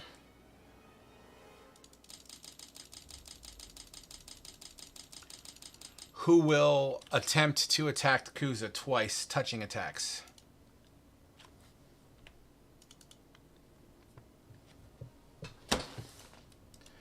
A 19 and a 26. Both those will hit. Out of curiosity, feel free to say no to this. As a reaction, seeing this thing kind of going to hit me, can I just try to chuck this guy off me in a way? Explain it to me. I'm on board for that. So like as this thing's like because clearly he can kind of see this thing getting ready to swing. He's just basically it'd be like chucking this dude further ahead, basically just trying to get him away so he has a chance himself. Yeah, you could chuck him. I'll tell you what. Roll a d20 for every 5th interval. So 1 through 5, 6 through 10, 11 through 15 would be a 5-foot distance. So you throw him 2 squares in any direction. Okay, let me unlock there. Shit, he was unlocked. Actually, I want to just chuck him. Two squares. Yep. I'll chuck him there. All right. As his body kind of goes doo doo doo doo, he looks to be in the process of getting ready to stand up, although injured. Okay. So here we go. You ready for your damage? First hit for 5 fire damage. The second hit for 9 fire damage. We'll take the second hit for him. All right. Go ahead and take your 9 fire. Oh, you take it as radiant, don't you? Or something like that? Force. As force damage, that's right. Kuza, sadly, whatever you have that's burnable is currently on fire. Oh, there goes the rest of your clothes. Let's do this again, Kuza. Everyone's. This is actually the second time now his clothes have quite literally been burned off him. Yep. Now. All right, that takes us now to Kuza. You're up. Yeah.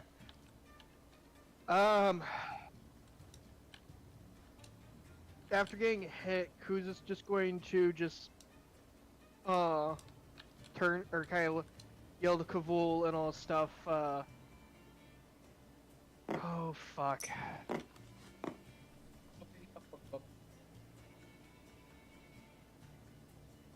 Sorry, I'm trying to think what to fucking say here and how to word this. I'm not gonna lie, you guys are in a predicament, man. Yeah, no, it's, yeah, Kuza's just going to kind of just sit here and he's going to yell to the lizard folk to, run after the others that ran into the woods and all stuff. I will slow them down. And he's just going to go and try to fucking hit the thing with the tentacles, because he isn't getting away from this. Run! Disengage and run! All right, make your tentacles attack. There's no getting away from this. I don't have the speed. It Run! You had a chance! Why'd you pick up the random lizard? Be a 17 for the first one, 2 17s. Both 17s would absolutely hit. Don't know why. So it should be just 8, and then another 5. That 4's for some reason it rolled it as the crit for the damage, but it should be a Total damage? 8 and a 5. 13. Brain 13. Thank you. All right. As your tentacles whip into this creature, they singe a little bit, but the flames kind of get pushed out and dissipate. But it looks, I mean, you could literally see like a face manifested in fire as it, dances in front of you. Other than that, he is just going to move to try to keep himself between it and the lizard dude. I guess right there would be the best spot, so just moving, still staying in it, he's just shuffling around. There's no getting away from this. Fuck. Oh, fuck. That's it. Motherfucker.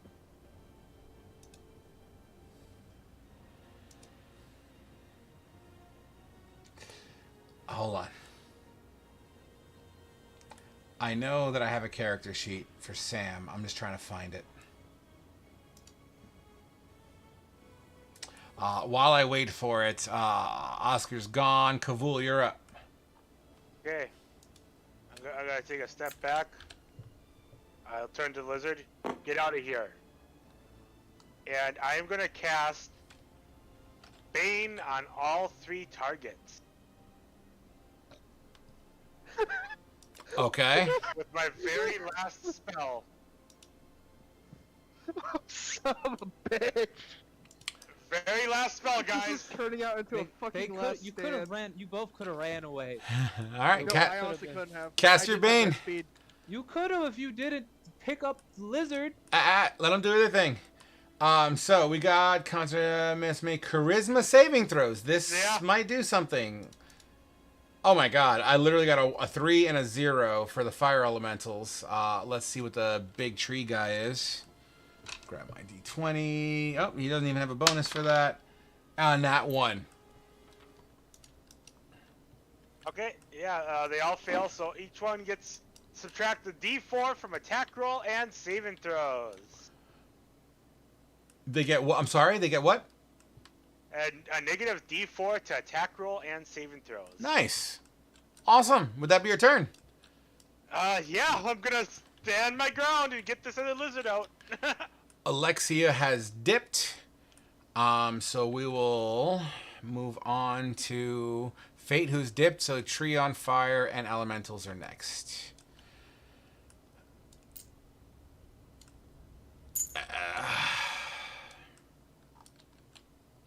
Oh, I technically have a 17. Ooh.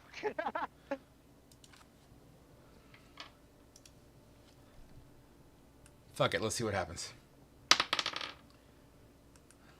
This creature, how many attacks does this thing have? 2. This creature has, like, its hand, right? It reaches, once again, deep into its burning tree-like flesh and has these big balls of fire. And he tries to slam it down on top of you, Kavul.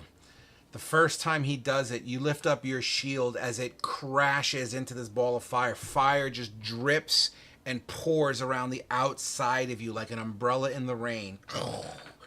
You see, as you peel down your shield, you see this creature once again come up with another one, slamming down on you yet again. As this one smacks into your shield, it smolders and creates this massive...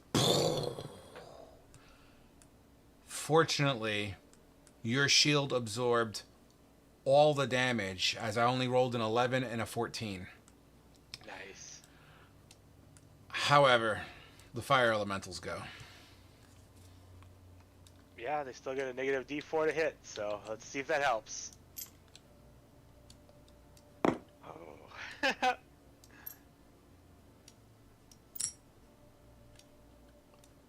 Maybe we can run back and turn this shit around, dude. You said a D4 negative, right? No, we're gone. We're far as hell by now. Oh my god.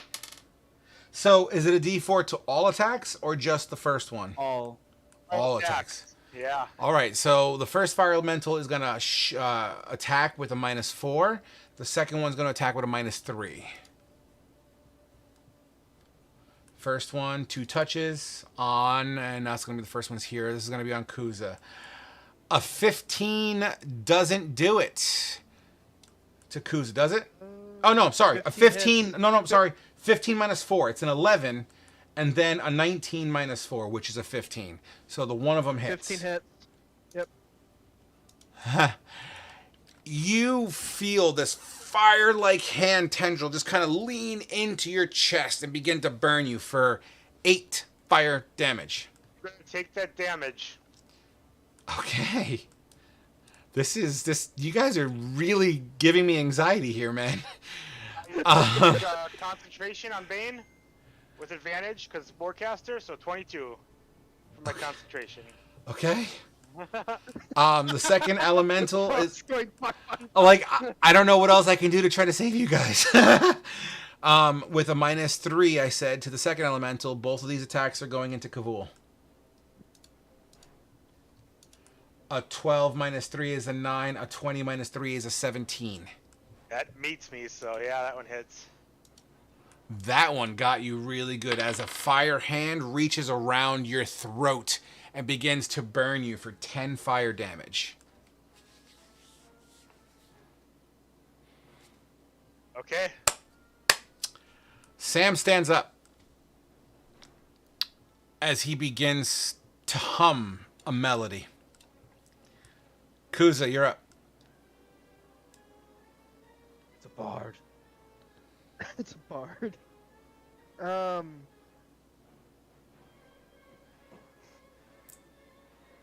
The one right there has advantage to attack him, by the way.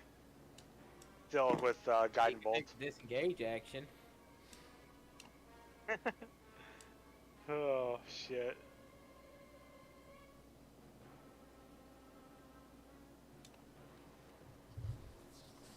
Yeah, he's going to just yell for Kavul to fucking run. And then he'll take the disengage and move his movement. Okay. Whew, would that be your turn?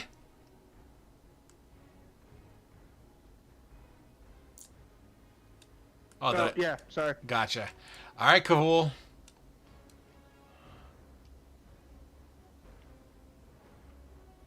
Oh boy.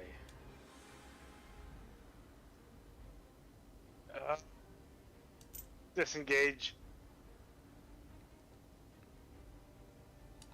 Move to there. Fuck. No spells left. Got it. See ya, Sam. He's gonna yell in Draconic for the lizard to come with us. That is my turn. He looks over his shoulder at you, Kavul, acknowledging the bloodline, even though he doesn't know specifically who you are. And in Draconic, he'll reply to you. Thank you. But I must do what's right. As he continues to chant and hum, you start to see from underneath the ash in all directions around him, you start to see moisture begin to get pulled up from the ground as little droplets of water start to rise through the ashes. And as he literally kind of like swirls his hand around, kind of like a water bender, as he's collecting pools of water, what little water is left in the ground here, he begins to form a wall.